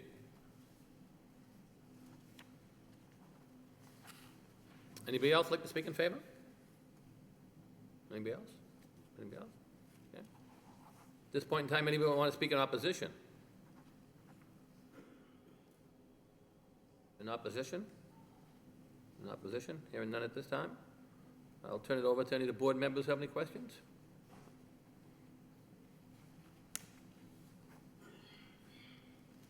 Any questions, Rich? No questions, comments. Okay. I'll start with Mr. Lockhart, if I could. I think you've done a great job on the building. As Nick has pointed out, it's attractive, and you've got your Let me just put you. traffic flow figured out, and it seems to be in control and nicely designed. It really bothers me, too, that some of these safety issues exist now. I mean, you get kids up there every day, and sidewalks aren't completed. There's some serious issues with the pedestrian traffic up there, and I won't go into any details, but with that existing right now, I can't support Mr. Lockhart, I'm sorry. May I just, because I haven't had a chance to comment to that yet, just so I have an opportunity to comment to that. The school has not changed the requirement for the police details, and the police details were there today, everything exactly as the condition was required. With respect to the sidewalks, it's 1 year from the time of occupancy. It's been about 8 months since occupancy. We've contracted with a company called Allied who does work for the city and the surrounding towns. All of the sidewalks, including the ones that were depicted in the picture, will be, I said this in my presentation, maybe I didn't say it emphasized enough, will be completed by October 15, 2017. I remember you said Yeah, that. we're under contract with them, so all of the conditions, I recognize the points that the city's engineers made. Obviously, we know those have to be corrected and are addressed, and we went through tremendous efforts to get out there and detail it, develop the plan, and work with the previous city engineer. So we agreed upon every sidewalk, every tree that had to be removed, every light. So those will all be complete within the mandate that this board gave us. I recognize it is not done today as we speak. I have no problem with this board holding us accountable to make sure those are complete and making a condition, which they already are. But I do want to represent that we take student safety very seriously. We've had the police officers there. We come in before this board requesting for the cross guard, but we would not do it unilaterally, and we have not done it unilaterally. With respect to the pictures you saw about the exit ramp and what have you, those are all are part of the contracted work that will be finished and done ADA compliant and all that. And that's something that we've done. The crosswalks were not put in because they're not something that were supposed to be done prior to now, and that's all part of this plan. So I think that the city engineer takes very fair points, and we don't have an issue. In fact, we agree, and that's why we contract and put so much effort to make sure these things are addressed and to get them done. There was, I guess, a little bit of time lapse during the summer. We were trying to complete some of these things because I know there was some turnover. And I don't think that's anybody's fault, but we have a contract that will be complete by that October date, so we're well within the mandate. I just don't want this board to have the impression that, we take it very seriously, and I think that if you look at overall, this site has operated extremely well, and the plan that we've implemented, the school has done a phenomenal job as far as executing it with the walkie-talkies, the cross guards, all those different things. So I would hope that you would perhaps take that into consideration, because absent that issue, I think the large the large bit of the information that's put before you today, I think would favor a permit of this nature.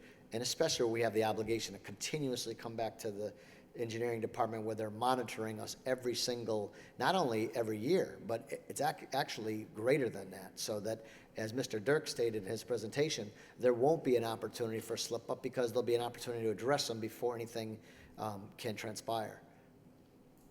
Okay, well, I appreciate you saying that. I just personally think that there should be some basic things like crosswalks in place before you have kids parading up and down the area, and I just don't see that. I don't disagree with you, and I just, the only comment I would say is, we obviously chose the site. We didn't create the conditions that existed along Middlesex, which my view is we're in a very difficult position far before we got there. Part of our plan is we're spending $175,000 to improve those, and we've taken that onus. That's not counting our manpower on top of it. And we will complete that, which I think is a tremendous benefit not only to the neighborhood, to the city, and it does address the safety issue, which I think you're right on the money with. I know you won't hear me argue that point with this board. I think that's a fair concern, and we're doing what we're supposed to do, and you have every right to hold us to the fire on those issues, which you put in the condition, and we will do that. Thank you. That's all I have. Nothing else further? Okay, thank you, Mr. Lockhart. Mr. Snetsky, any questions, comment? Yes, and I agree. You've got a great school up there, and you're doing a lot of good things. My primary concern is with the traffic. And on the one issue that you brought up about the police details, I assume you've seen the memoranda from the deputy chief?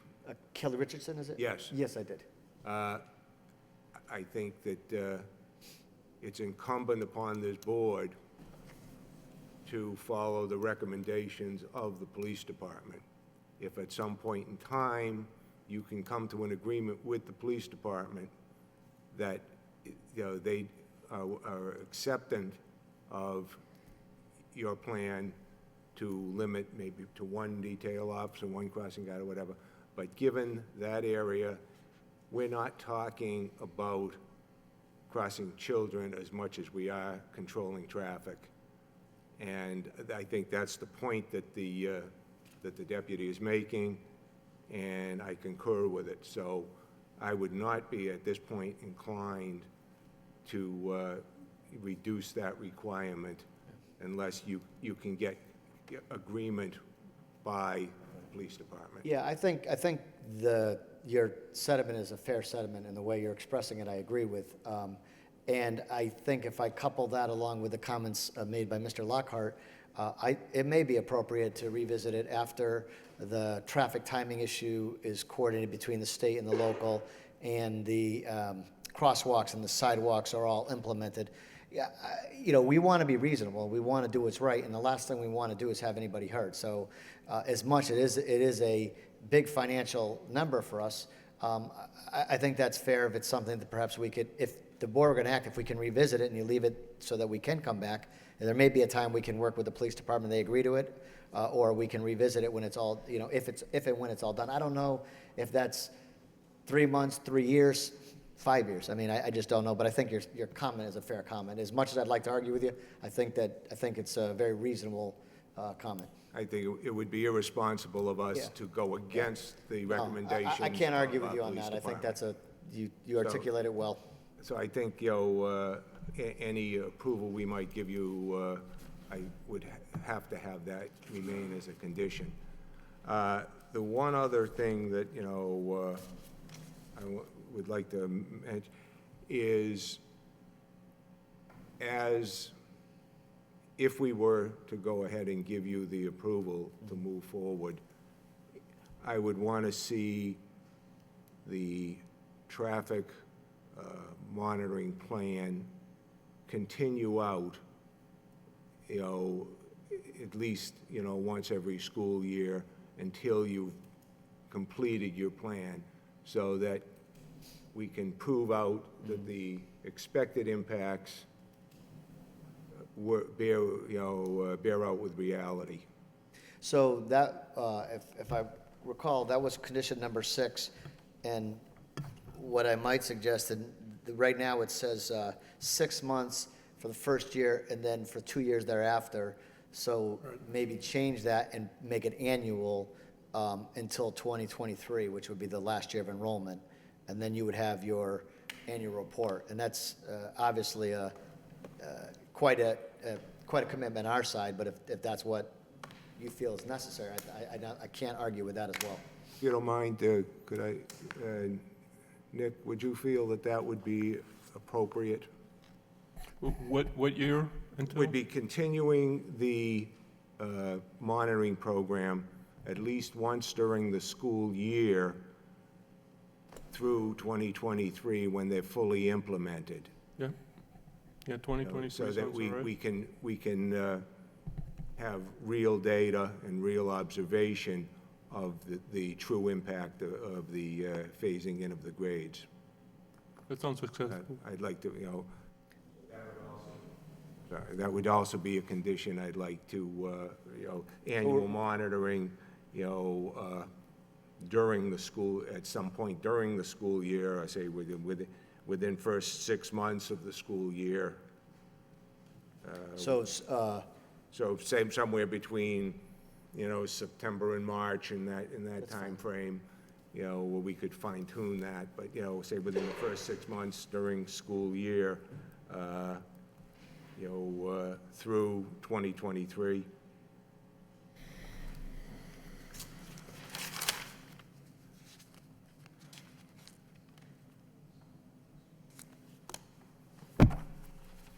so I apologize, I just, I have no problem with that, I just wanted to confirm something, That's because fine. that's not my expertise. So, Mr. Dirk makes a good point to me, that's fine, we'll probably do it earlier, because we want to get it to the city, so in the summertime, if there are any things we have to do, they can have some time to deal with us, and we can implement it Right, I before the certainly would following not, school year. would want it done during, Yeah. the peak school year. September to March not, is fine, Not, that's- at, the very, very beginning or the very, very end. Couple more things that I, have some concerns about, and that is, and it's not going to be an issue just yet, but that is student parking. And I think that there really needs to be some sort of a plan above and beyond just saying, well, we're only going to have 15 permits and so forth, to police and control that, because I could well see students just trying to park in the neighborhood and on the street. We had a similar discussion with another school that was before us a few months ago, and I think the school will need to be extremely proactive in developing and helping enforce a plan whereby student parking doesn't become an issue in the neighborhood. Yeah, I can speak firsthand, because Sabas has a program that they implement at almost all of their high schools. So the first time they violate, they go out every day. One of the administrators is tasked with it, and then the kids get detention the first time. They get I forget how it works, but I'll get this. It's suspension, and then they ultimately they obviously lose their right immediately once they do it. They get detention on top of it, suspension. So there's it's far stronger than towing someone's car once. I mean, they literally have to go, and they learn pretty quick. We can't park here. So it's not uncommon. It's something they've done, and we certainly will implement that as part of. I mean, the director is here. And I think he's done a great job in really policing the site, and certainly that will continue. Like I say, it's not an issue now Yeah. because your students are younger, but, we all know that, human nature being what it is, there's 15 spaces on the site, and Right. you have, 25 or 30 or 35 students that have the ability to, and a car with which to drive to You school. mean especially when you're They're gonna 17? Find a way. So that, I would want to add some condition in there that, a student parking plan and enforcement thereof be included as part Yeah. of the conditions. And just one other thing that I saw, we got a memorandum late today, a review from the wastewater department. Have you seen that yet? Yes, I did. Could you comment on that? Can I just, Christine, is that the one we? I just, yeah, I think it's the same.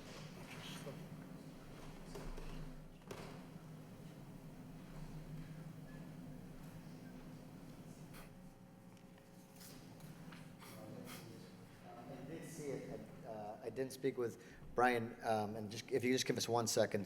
Sure. I just want to.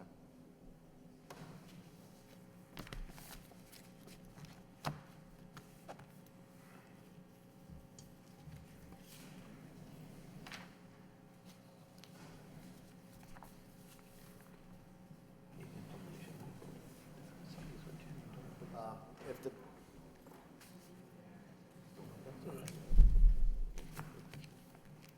yeah, I'm happy. If, Mr. Chair, if it's okay, if I could have Mr. Gendro address that. Mr. Stetsky wants to address him, he may, if not. Yes, Mr. it's fine. Snetsky. It's fine with Here's me. the- I'd like to, hear your thoughts on these comments. Okay, so it looks like there's 3 specific comments. One is pertaining to the isolated land subject of flooding. We went before the Conservation Commission to deal with that specific resource area, and we have a valid order of conditions on it. An isolated land subject to flooding is essentially just a small depression that collects water during infrequent events. And what we're tasked with doing is, if we were to alter anything within that specific elevation, the range of flooding, we have to provide compensatory storage. Now, our original design took that into account, and it was put before the commission and approved, and we have an active order of conditions where we will be required to show that the as-built condition is in fact providing the same amount of storage previously. So there's already a mechanism in place to make sure that that resource area is not degraded. The second issue was with respect to an infiltration system at the back of the property regarding a 2-year design capacity.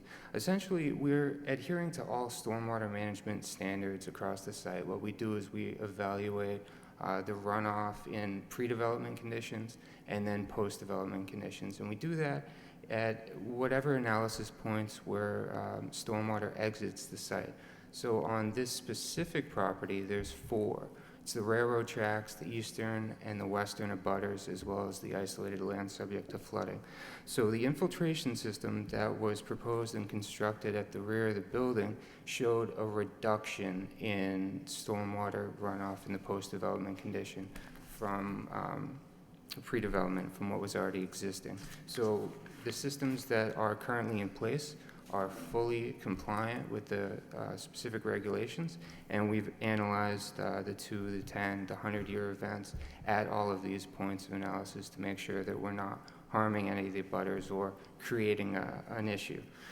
Further, the proposed project before you is an expansion of that stormwater management system. So we revisited all of the original design and then what we're proposing now to make sure that we are, again, not creating a situation for an abutter or the on-site resource area where it's detrimental. So as designed, as proposed, and as currently constructed, we're fully compliant with the applicable regulations. And the third comment was that in our narrative, we misspoke, that the railroad to the north of the project is not active. There's obviously an active railroad line there. There is a spur line that is not active directly adjacent to it that's off our property. So it was probably just a mischaracterization within the narrative. And those are the 3 comments in this letter. What about the private property? You didn't address that. Regardless of the status of the railroad, it is on private property. Opponents should not be allowed to discharge stormwater on the site plan, the property of another. So that speaks to the points of analysis. The northern property line was analyzed to see how much water discharged before we even touched the site, essentially. It's when water hits the ground, where does it go? And we're tasked with figuring out how much that is volume-wise and rate-wise, so how quickly it discharges.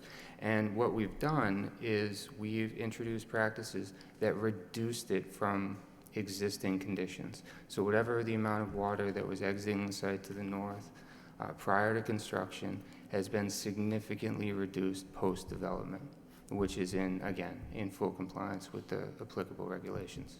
So is it still going to private property? It's a less, So the answer is yes. correct. I mean, Yeah, yeah, okay. We're not- Just want to make sure I understand. yes. So he's saying it shouldn't be on private property, and you agree it's on private property, okay. And again, I'd like to call attention to the fact that we are not tasked with retaining, which is keeping the entirety of rainfall on our own site. We're tasked with mirroring or bettering the existing condition prior to construction. So you're still putting the water on the private property? Water is currently going where it always historically went.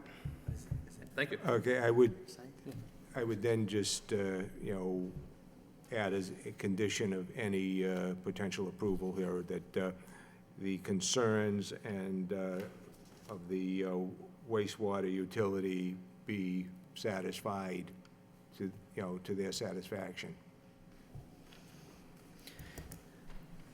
I don't profess to be an expert on that, so if you can work that out with them and then they say you're compliant, I would not have an issue with that. But I would want to see that as being a condition that those concerns are met. That's all I have at this time. Thank you, Mr. Snetsky. Mr. Chair, may I just make one comment? No, right now, please. Okay. You know, we didn't interrupt you guys when you had the floor. We sat and listened to everybody and every word you had to say. Then I turned around and opened it up to the whole public, then I said it's the board's turn. We didn't interrupt you, Mr. Durk, or anybody else in your staff. So if you want to comment later, I'll allow you to comment later, but you're not going to interject every time one of us make a comment. Thank you. All right? I'll give you a right to rebuttal. Mr. Malovich.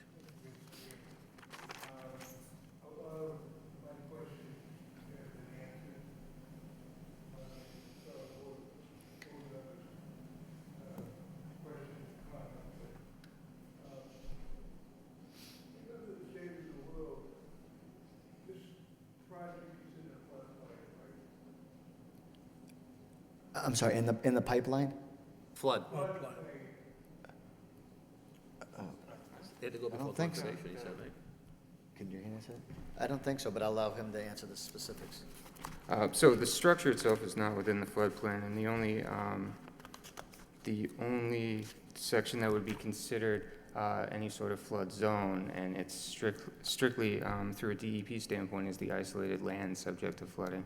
So it's kind of two separate things. It's not associated with the Merrimack River, but it is just a localized depression on site.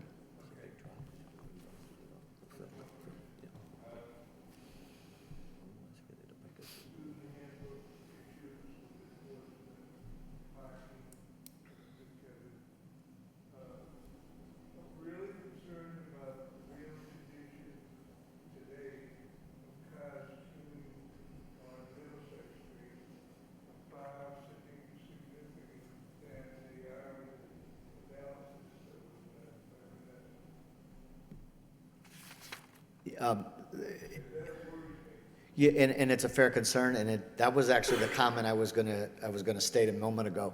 And it's something I apologize that in trying to be thorough, there's one piece that I didn't mention. It addresses a comment the city engineer had, which you're now picking up on.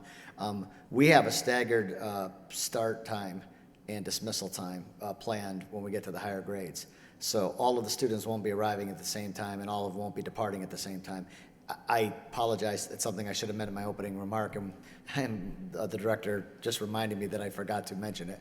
That obviously is something that we've already started the coordination, that's done at many of the other schools, and we plan on doing that for the upper grades, the high school, and that's something that certainly will be implemented. So any concerns that were raised, I get on first blush, it looks like they would be, but with the staggered drop-off and pickup, you won't have that. So in other words, your current site plan that's approved would be the maximum number of students coming and going at any one time. In fact, it may decrease because oftentimes they run the upper schools from grades 7 to 12 instead of 9 to 12. But right now, it's for the upper grades minimum. And I apologize for not saying that earlier. I just completely omitted it.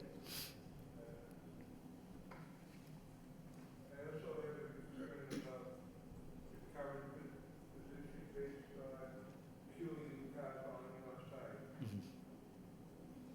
Yes, it's nice out there with the max right now. So what happens, that you just say that SAG start and, dismissal times are different, so that fueling will not be maximum during the school day. Okay, and I apologize, this is the first I've seen this for today, but I can tell you that even the pictures that were depicted, it's close to max. The plan, as we presented it last time and how it exists, is also allows us to queue coming into the entrance, because our property is set way, way back. So that's, even on the pictures, that's not even touched. Mr. Yeah, okay, you know where I'm, over on the right there, that's all I was trying to, on the plan. Right, and over on the right, those three, the next to the ball field, you see that, that's where the queuing is? Those weren't maxed, there's still spaces there, and there's still more on the left. So, while I appreciate the picture and I understand it, and we certainly recognize that, that's probably its peak right now. There's still room for additional under the existing permit, so we don't foresee that as a problem. If it becomes a problem, then the staggered time, and that's the beauty of it, since we're doing a staggered time, we can adjust the grades to make it accommodate, so we have that flexibility. I'm really concerned about 22,000 cars an hour on Middleton Street, and what this project will have an impact on that. But as my transportation planner, so let's just say one day will be my schooling. Tomorrow will be more cars on the road than there are today. That's a fact. Probably accurate. I don't think we can do anything Yeah. to do about increased traffic unless we decrease population.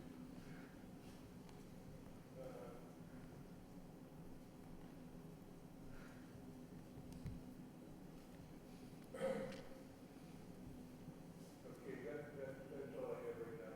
Okay, thank you, Mr. Malovich. Mr. Fischett? Thank you, Mr. Chairman. Just a couple things I want to highlight, just so everybody, just to put it in context as to what we're reviewing here is site plan review. And in the city zoning ordinance, section 11.4, under the purpose of site plan review, the site plan review process is adopted pursuant to the Home Rule Amendment of the Massachusetts Constitution in order to protect and promote the health, safety, convenience, and general welfare of the inhabitants of the city, and to promote acceptable site planning practices and standards within the city of Lowell. And I think most of the discussion that we've been having here this evening is about safety relative to the site. And I do appreciate the applicant recognizing, somebody told me a long time ago, don't spend more than 5 minutes denying the obvious, and you didn't even spend 5 minutes denying the obvious, so I'll give you credit for that. We've had official comments from the police department.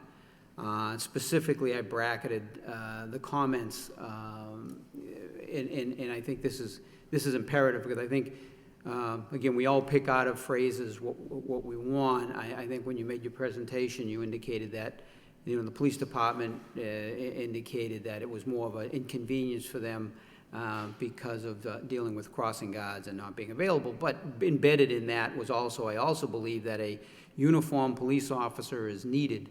This is a heavily traveled corridor, and the presence of an officer will ensure the people traveling through will comply the rules of the road. And I think that's imperative. Yeah. And I appreciate the stats on the traffic and the traffic study, And Mr. Dirk indicated the average speed is around 32 miles an hour, but even in the report, it made it very clear that the sight distances were fine as long as the traffic was complying with the speed limit, because I can tell you, I've taken that turn with cars when not complying with the speed limit, and it just comes at you.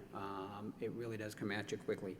And I would concur with Mr. Dirk, there was a very sound reason for the bump outs, and that really was to keep the parked cars. I originally remember going on that site and pulling out, and the cars were parked, and you could not see. Your vehicle was basically almost halfway out of the road before you could see. So I think there's a real function for those bump outs, and I certainly would keep them there.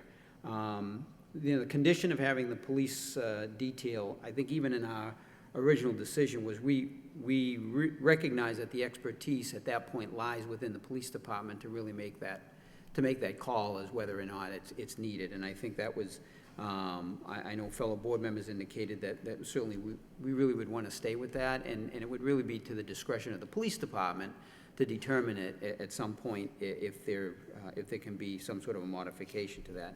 I would agree with city's traffic engineer regarding a crossing guard at the entrance, because where that bump out is, that's inviting you to step out, pedestrians to step out and cross at that location. Now, I understand the work is in progress. This is the unfortunate thing. When was our first approval? 2019, yeah, 1998. 13. Right. And here we are, 2017, and you have the school open, and you have students coming in and out, and the work's not completed. And I mean, there was really a lot of time to get this in place. And I understand based on the approval, but obviously from one of the paramount concerns we have with the proposal is really the safety aspects of it. Now, also, did I miss something? Was there? Did you address the idea of the dumpsters? I know that we had some communication from Yes. Gunther. Could you, because he talked about the vehicles backing out, and again, more of a safety issue, especially we have a site with children. If you could, So I can show the map close to you, but the access road.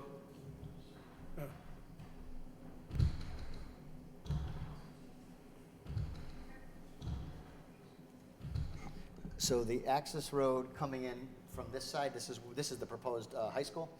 This is much wider, like 20, I probably need some cheaters, but 20 feet wide compared with this narrow one. This is just more of an emergency access type.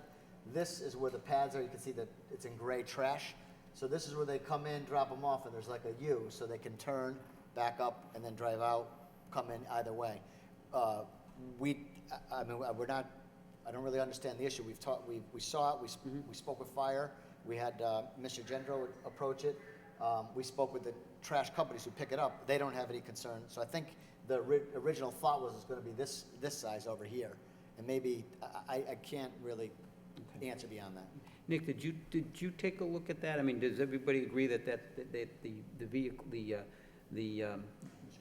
the disposal vehicles that are picking up the dumpsters can actually make that turn?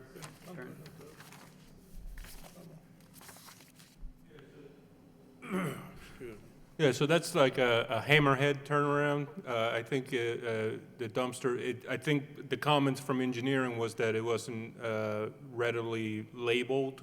That's why we were asking, in the plans, it should be labeled.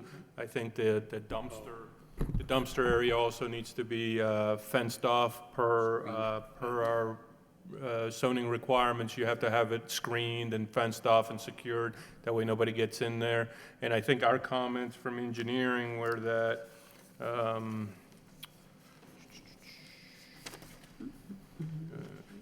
we just couldn't see it on the plans where it was labeled, so. Does that hammerhead appear to be adequate? Is that? And I think you're referring to Gunther's comments. Gunther's is what, yes. I do think he was concerned about the dumpster trucks backing up, but I was present at a meeting with the deputy fire chief, and he felt satisfied that the largest fire truck could get out of Get out that of site. okay. And I believe a trash dumpster is, I mean, a trash Yep. truck is smaller than that. Okay, so from the meetings that you had, then you were, okay, all right, good. And on the comments from the wastewater, just so I have it straight, because from past projects, that really, at the end of the day, is engineering that has to sign off on that, is that correct? Yes, sir. We are working on a stormwater management plan for the whole city, but that's still in the works. We are coordinating with the wastewater department. We feel that it's probably better for them to handle stormwater from now on, because that's really their purview. But we're sort of in transition right now, so we're working together. I think their comments about the 2-year storm was, the 2-year storm analysis is just, we want to see 5-year storm, 100-year storm, what happens, because a 2-year storm is just, it's a smaller storm. We're looking to what happens with the bigger storms. Where's the water go? What's the capacity to maintain it on the site and treat it accordingly? So even and you're the interim head of engineering as well, so based on what they've proposed, you want to see something projected beyond the 2-year? We'll just wait till you correct. Sorry. Go ahead, no, I'm curious as to, So we have provided calculations for the 2, 10, and 100-year event for the entire site. So they have been provided to the city. so if any kind of final approval would have to require final sign-off from engineering then at this point, I suspect on this issue.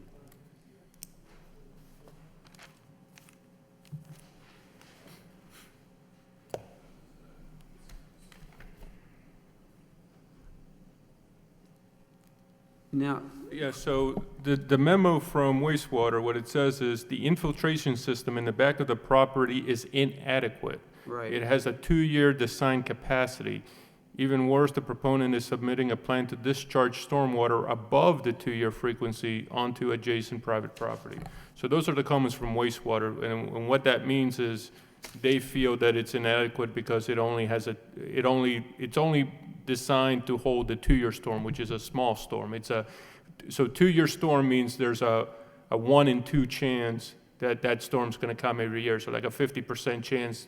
So those are smaller storms. That's what he's saying. So I just want clarification. So we do want, apparently, we do not feel that the infiltration system is to the desired capacity at this point. Is that correct? That's what the memorandum says, yes. Yeah. We don't have a problem complying with the request. Okay. I was just speaking with my site professional, and that's something he said that they work out anyhow. when they Okay, do, all so. right. I just want to make Yeah. sure there's a meeting, because it Right, no, seemed we to be a don't- meeting of the minds on that. Okay. No, that's fair enough. We don't have an issue with that. Thank you. And then Christine, on the spreadsheet that we went through with items that they felt were complied with and following the staff spreadsheet, I'm pretty much in agreement with the status of those items?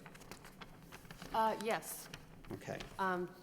There are certain things that are complete, and then there are certain things that are complete, but they're ongoing, and then there are certain things that won't be done until October, and then there are things that obviously can't be done because we just recently received the final report from the RSA.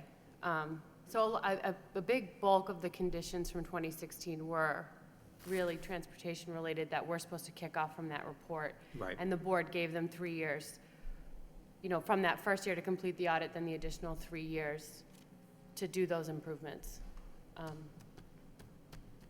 But I have agreed with the applicant's characterization of the conditions of their status tonight. Okay, all right.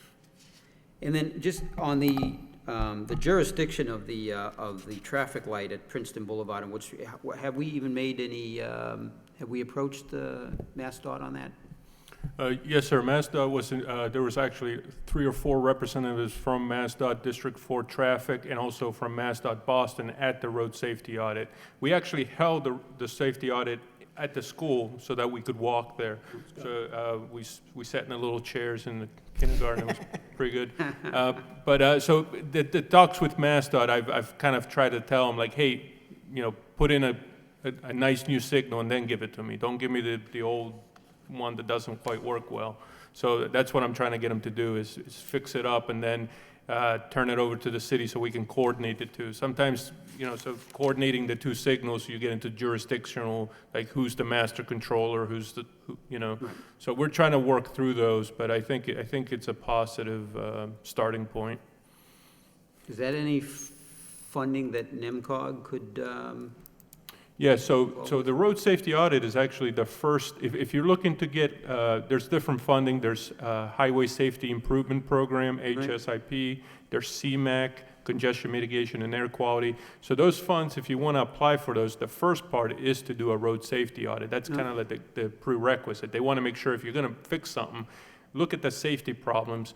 Why are there crashes? And when so when you make an improvement, you're addressing those. So this is actually the first step towards, if you were to apply for those funds. I'm also the board's representative on NEMCOG, so I certainly would want to make that a priority.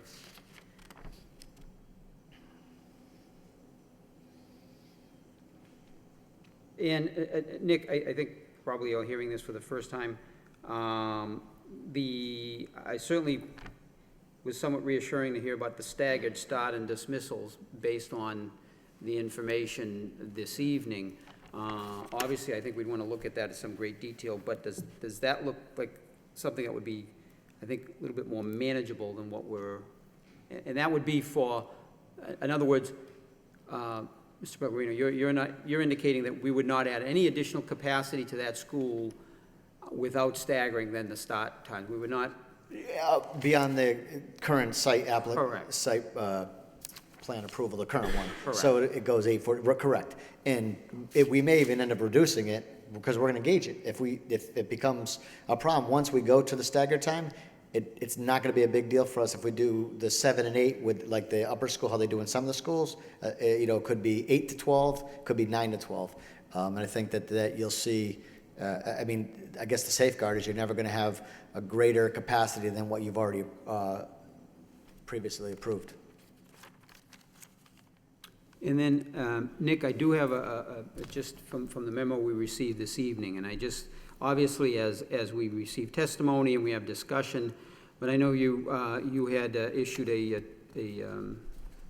multi-page memo, and under recommendations, I think you made it very clear regarding the queuing that you observed, and the conditions that you observed out there. It said, for these reasons, it is recommended that no further expansion beyond the already approved 8th grade be allowed. Once the already permitted expansion is operational, then real-time traffic analysis can be completed. In the meantime, the developer must complete the following improvements to meet the conditions previously described by the planning board. And it's complete the sidewalks on Middlesex Street from Wood to the school exit, including repairs of broken sidewalks and installation of missing sidewalks. Shift bump out to west side of entrance and include RFB pedestrian signs or crossing guards. Continue to use police detail to direct traffic. I mean, how do you feel based on what you've heard here this evening, based on this recommendation? Yes, sir. I think, it just, to see the condition of the sidewalks and no crosswalk, even though they've been open for 2 years, it's just, kind of makes you, I'm sorry if makes me mad to see those conditions. Just little kids, I don't want to see a little kid get run over. That's basically it. And so I think the condition, what I was saying about the bump out is the bump out at the entrance is really not working well and that was the previous traffic engineer. That was when it was first approved. I wasn't here yet. But the buses all come, I think all except 2 buses come from the signal, and they turn right, and that bump out is right in the way. And then the crosswalk that's there really can't go anywhere because there's a fire hydrant on the other side and a driveway. So really, that crosswalk should really be at the other bump out. That gives you more room, it gives you more room in the other end to receive it, and then either, you have to have either a crossing guard or some kind of pedestrian flashing beacon. Right now, there's nothing. There's no police, nothing. Okay, so that's a condition, I think, before anything. That's an immediate safety thing that needs to be done now. As we speak right now, okay. The police detail at the exit, you have to have a police detail. I completely agree with Deputy Richardson there. The sidewalks, they came and yesterday, the day before they came to the planning board, they came with, hey, we want to do those sidewalks now. It should have been addressed earlier. As far as the staggering of times, I think if you stagger the high school at least an hour offset from the other ones, because it takes, cars start showing up around, 3:45, they don't get out until about 4:20. There's a big lag time there when cars are coming and going, and by the time they get out and get stuck in traffic, I think you would need at least an hour offset to allow everything to flush through the system. So, but I think the applicant needs to be held to some of these requirements, that they be done before they continue to expand. Mr. Fischett, can I just comment on two things? And I understand that traffic engineer is in a relatively new position, but just so the record's clear, we have not occupied this for 2 years. We just took occupancy in February of 17, and the way the conditions are, all of these will be done long before we get to, if the board would act on this, because there's 2 years. We're going to comply with the much shorter periods. We have no problem. And lastly, I think the concern, though, is that we actually probably even, now it's even, I think magnifies it, is that there are children occupying the school, and these are even younger children occupying the school, and we don't have exactly a safe pedestrian. When we have no problem setup doing there, those, so, working on those immediately. One other point, I think it's very important too, and Mr. Dirk informed me this, that I didn't add this as well. Not only would we have the staggered time, but one thing that's very important is, we forget we're putting 90, doubling the parking spaces to the left, where all of the cars that are over, all the teachers' cars that are there during dismissal and pickup are now over there, demonstrating the picture today. Those are all going to be gone. Those are all over on the other side. So we go from a capacity of the 100 spaces to 190, never increasing the current one. So you're actually going to see a decrease in the capacity, even if we get to the full 483. And I apologize, I obviously overlooked that when we were talking about it. I think that's important. But we have no problem. We got out and did that sidewalk and met multiple times with the city engineer to do it, and the prior city engineer, and went through it, and we contracted with a local company that the city's comfortable with, to make sure that we're all on the same page. I mean, it's not, it's something that took a while to get implemented, so. And when are they going to begin the work? They already started. They already started? They already started the permitting, and it wasn't just yesterday. Excuse me, sir, you have to come to the microphone, speak up, and give us your name. You want to speak, sir. Those are the rules and regulations. Yep. They apply to everybody. I'm Joseph Pellegrino.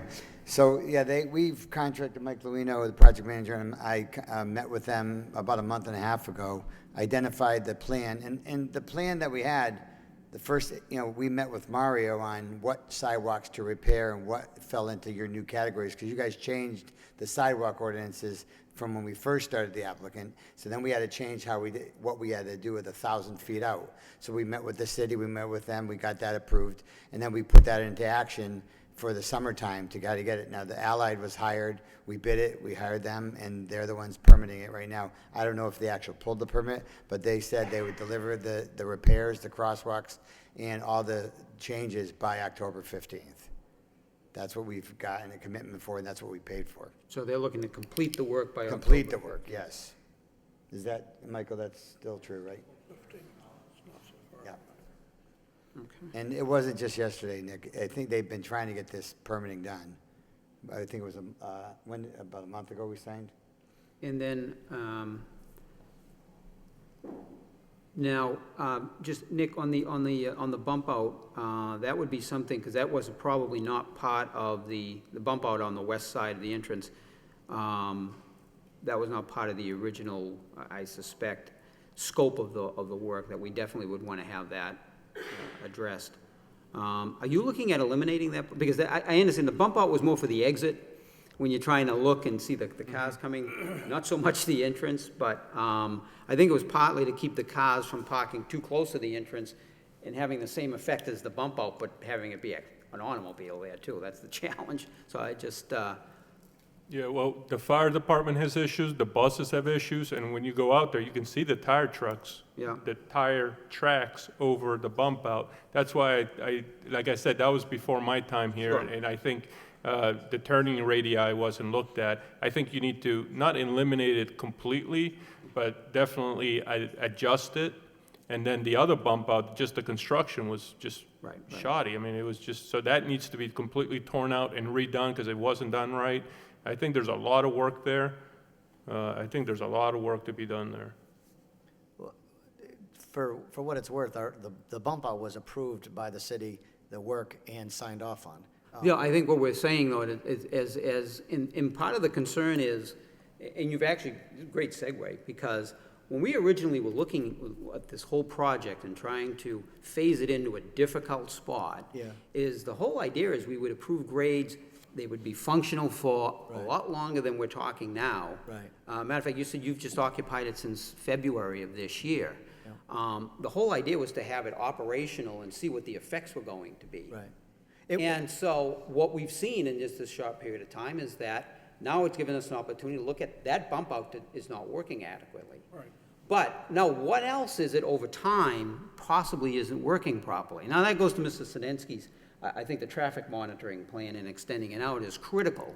But bear in mind, the original intent from this board and represented to us initially was that it would be phased in over time so that we could gradually see what the effects were going to be. I think Mr. Dirk even understands that. He was here originally when we were looking at this. And so the intent was to have a little bit more data over time in order to see what works and what doesn't, and to make it as safe as possible, and to make sure that the decisions we're making, at the very least, are not exacerbating the traffic situation and the crash incidences, and I'm glad that doesn't seem to be something that's been accentuated, as a result of this. But that's, I understand, yes, it was signed off from the city, but the point is that what's being made here this evening is that the whole idea of taking a look at this is what works and what doesn't. Your point's well taken, and I'm not arguing with that. I guess I thought the a suggestion by Mr. Sinetsky, am I pronouncing that correctly? About expanding it for all of the 5 years of the monitor, and comes with that we have the mitigation obligation, allows that to be a continuous process. I thought that was kind of addressing what we're talking about, so I was just. No, I understand, but you No, I understand somehow what you're said, hey, saying. the city signed off on it, so. No, I didn't, I just meant it was not like we just, someone ran and did it, and we Oh, didn't. no, and I don't think anybody implied that, Yeah. but. No, I know, The maybe point I- is that, matter of fact, we're discussing the merits of having the bump outs and whether or Right. not, and even Mr. Dirk said, hey, it was commented about the bump outs, but just everybody understand, there was a reason behind it, and I think. Yeah, I just raised it at the beginning because I know when conversations with my construction people with the city, it's been talked about, and we're saying, hey, look, we're happy to Right. leave it, take it, or whatever the department thinks is the Right, appropriate yeah. measure. No, and I don't think the intent is not to say, hey, look what you did. My God, you created a problem. No, we did that. We made it a condition. My mistake. And that was the design, and obviously, we, again, through the monitoring process, we realized that, that's probably not the best design that we had over there. So from that perspective, certainly we would, I think, based on what Nick has said, that would be something that would have to be addressed immediately, and I think that would be part of, if that's going to be completed by October 15th, the intent is that would be incorporated into that. And we can also, we're happy to work wherever Nick thinks the appropriate location for the crosswalk is. We're happy to do it wherever, Right. Wherever they deem appropriate. Right. We know we have an obligation to do it, we're happy to put it wherever it makes most sense. Right, okay, good. And then I think that I will say, driving into the site, it actually looks pretty good. I mean, when you pull in there, I actually pull in on a very foggy morning. But the building, I like the design of the building, the way that laid out inside that site. It actually looks a lot larger than you would think when you pull in there, and especially if you pull in there on a Sunday morning when there's not one car in there, just to get a feel for the site. And certainly, I think the addition of the building certainly is going to fit with that site. And then refresh my memory, the field, the open field, it's all high grass, that's going to be the soccer field eventually? Yeah, we've already got the bids out. Quite frankly, it's just a dollars and cents conversation we're going to have with the board if this were approved, because we just have to figure out, we're doing the field, can they afford the turf with the lighting the way they want, which is, Right. they're not cheap. Right, no, understood. And then, and if I heard you correctly, the plan is still as conditioned, is that you would be coordinating to see if there is some other use with the Oh, yeah. field? Yeah, we envision a lot of activity. I mean, especially if it's turfed, the more it's there, and if they have the lighting, it's going to be, quite accessible. Right, okay, thank you, Mr. Chairman. Mr. Guys, any questions, comments? I have no questions or comments this time. Thank you, sir. I just have the main concerns that I have are the sidewalks. When this plan first came in and we approved it back in 2013, we said we wanted those sidewalks to be completed. That was a motion that was made by Mr. Genman at the time, and we approved it. You come back in again in 2015, we still say we still want the sidewalks. To date, the sidewalks have not been done. So now you're coming in and want us to approve a third level without the sidewalks being done. So do you want conditional approval on conditional approval on conditional approval? That's what it sounds like to me. So I don't think we should approve it until the sidewalks are done. Our traffic engineer says the sidewalks are in deplorable conditions. They're missing sidewalks, there's no crosswalks, major safety concerns, and more importantly, they're not ADA compliant. That's existing what's going on there now with the letter and of all the students you already have out there presently.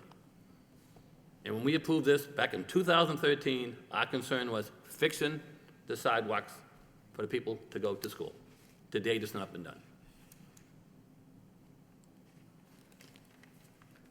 I think they should be completed before any further development goes further.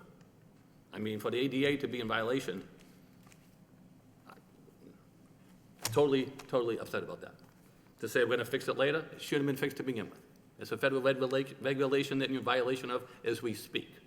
And you want us to give you more approval and continue to let that violation go forward. Second time we come in, our concerns again, the sidewalks. So we addressed them in 2013, 2015, 2017, they're not completed. And as you indicated, now that we have a new site plan review, we need a new sidewalk plan for your new approval. We haven't received that new sidewalk plan yet. No, you haven't.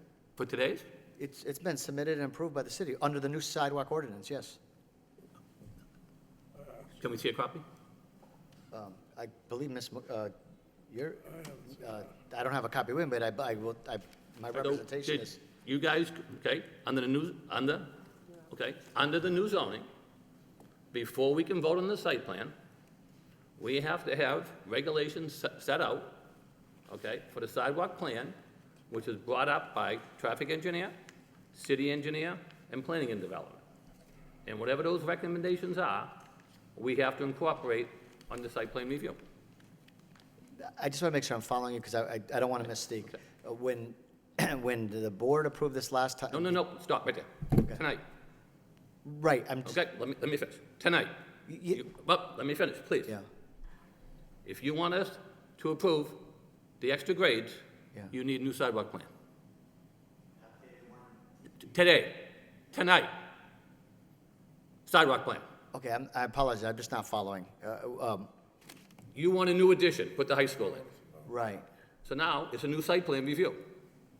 I know, I understand that. Okay, I'm trying to help you follow me. Oh, because you're So saying. now, the you ordinance- need a new site plan with a sidewalk plan.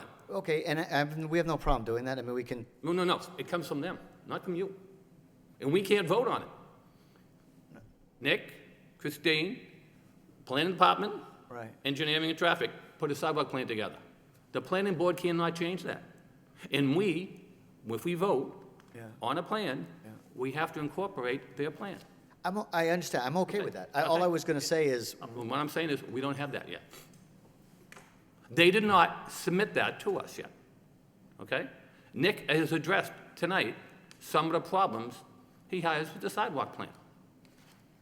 Okay? So getting back to begin with, number one, you didn't complete the sidewalk plan from 2013. You didn't complete the sidewalk plan from 2015, both conditional approvals, not completed yet. And now we need a whole new sidewalk plan for the new site plan. I understand everything you're saying, but in fairness, we did do the sidewalks plan, and we are within the time frame to complete it. I understand now there's a new requirement because of a new permit, and we're happy to do it again. I understand that. We don't have a problem with that. Okay? What I'm saying is, we have to get the sidewalk plan from them. Okay, right, but aren't you able to vote and make it a condition of it? No. That they have to submit it? No, we can't. It has to be submitted to us, and we have to approve it, and that we have to approve that as our site plan regulation for approval of any new school for a sidewalk plan. I understand what you're saying. Okay? We don't have that. I guess- But regardless of that, getting back to it, my problem is, we haven't completed the sidewalk plan from 2013, and you haven't completed the one from 2015. And I think it's premature to come in and ask us to give you approval on a third plan without completing the previous two requirements. So we raised this issue 4 years ago, and to date, it's not completed. I have no problem with the school. I love the school. I was on board with the school from day one. I was the one who shut down the first project when they wanted to put condos there, because they needed a special permit. The vote was 4-1. 3-1. I was a lone dissenter, and it didn't carry. School does great work. But the safety and welfare of the pedestrians, missing sidewalks, no ADA compliance, no crosswalks, no signs, not in good conditions, and it's a safety issue, quoted by the engineer. So until conditions are fulfilled on 2013 and 2015, and the kids are out there now, and it's a safety issue, and the traffic engineer is requesting that we don't approve it, the water department is telling us that we shouldn't approve it till these conditions are approved, I have a hard time approving it. I think those sidewalk conditions that we reiterated even before you were here, Mr. Pellegrino, with Attorney Elias here, back in 2013.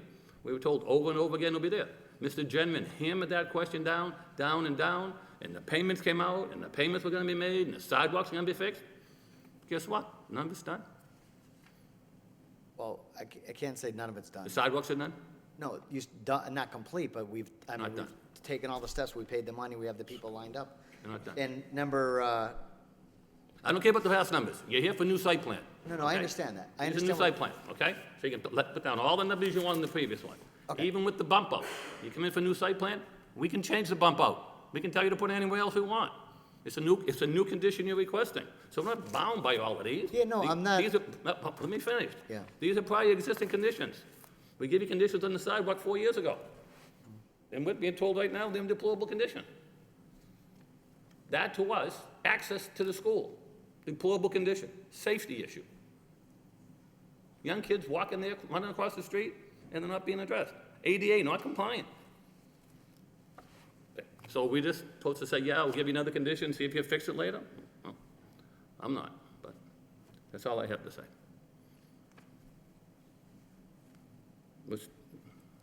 Any other board members have any follow-up? Mr. Chairman, could I just ask a question to the applicant here?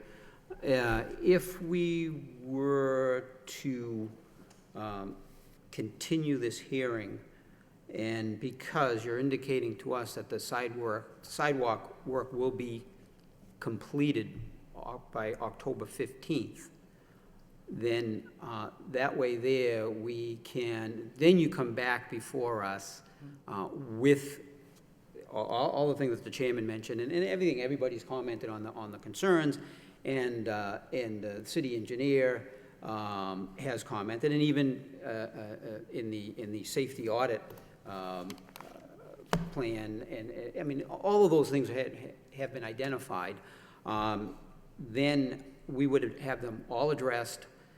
I think we would have fulfilled, I think we have an obligation to the students that are currently there, who are walking on those sidewalks and are using that, that it would be completed before we would add any additional approvals to this. And then, you come back to us. Quite frankly, it really holds your feet to the fire too, because you'll want to have that completed to be able to come back to us. I mean, would that? Yeah, I Would mean, that I make sense to you? understand, that's fine, whether you give us the approval now or if after, we're gonna do it either way, so that's okay. Right. What is your October meeting? We have a meeting on the 2nd and a meeting on the On 16th. the 16th, And the second we're full, right? yeah. And we already have a full agenda, yeah.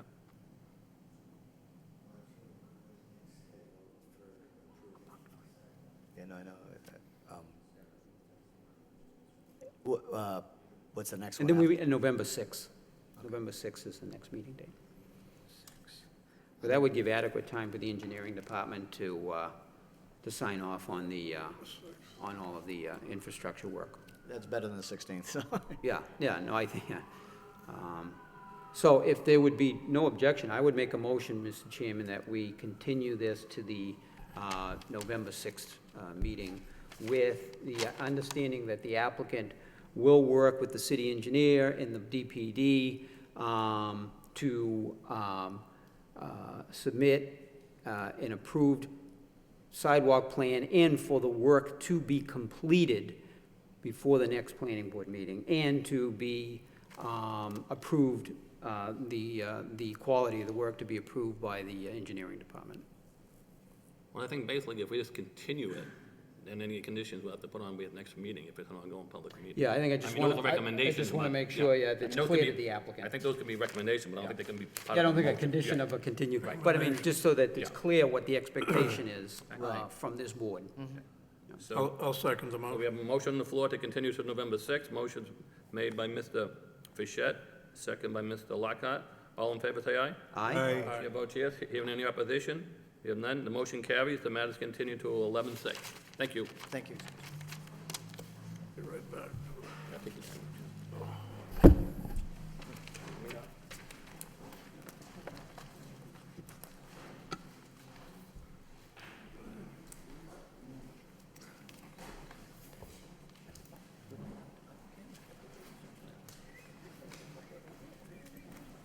Somebody dropped the ball. Somebody dropped the ball. And no chairman's right. I just...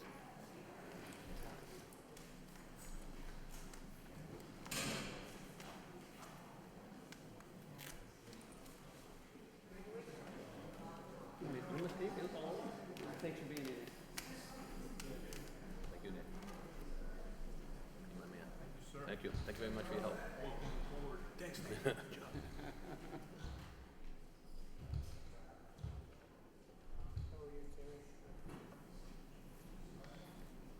Jeff did a good job. I like what Jeff did.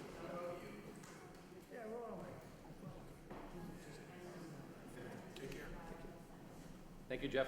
Appreciate it.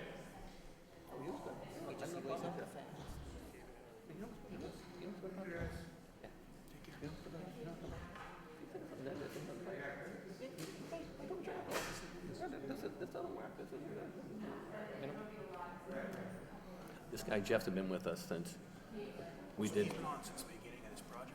Oh, he came on, no, we brought him on a little later after, but see, he did the Walgreens over at Bridge Street. I mean, at the Work Bridge. Yeah, So what happened was, so he's been in that neighborhood. yeah, so he started with that. So we suggested to bring him on to help us fix this because he knew the corridor. Yeah. And what happened was,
Okay, moving along on the agenda.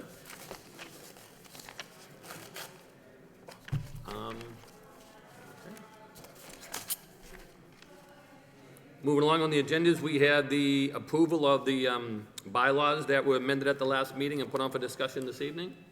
Anybody have any questions on those?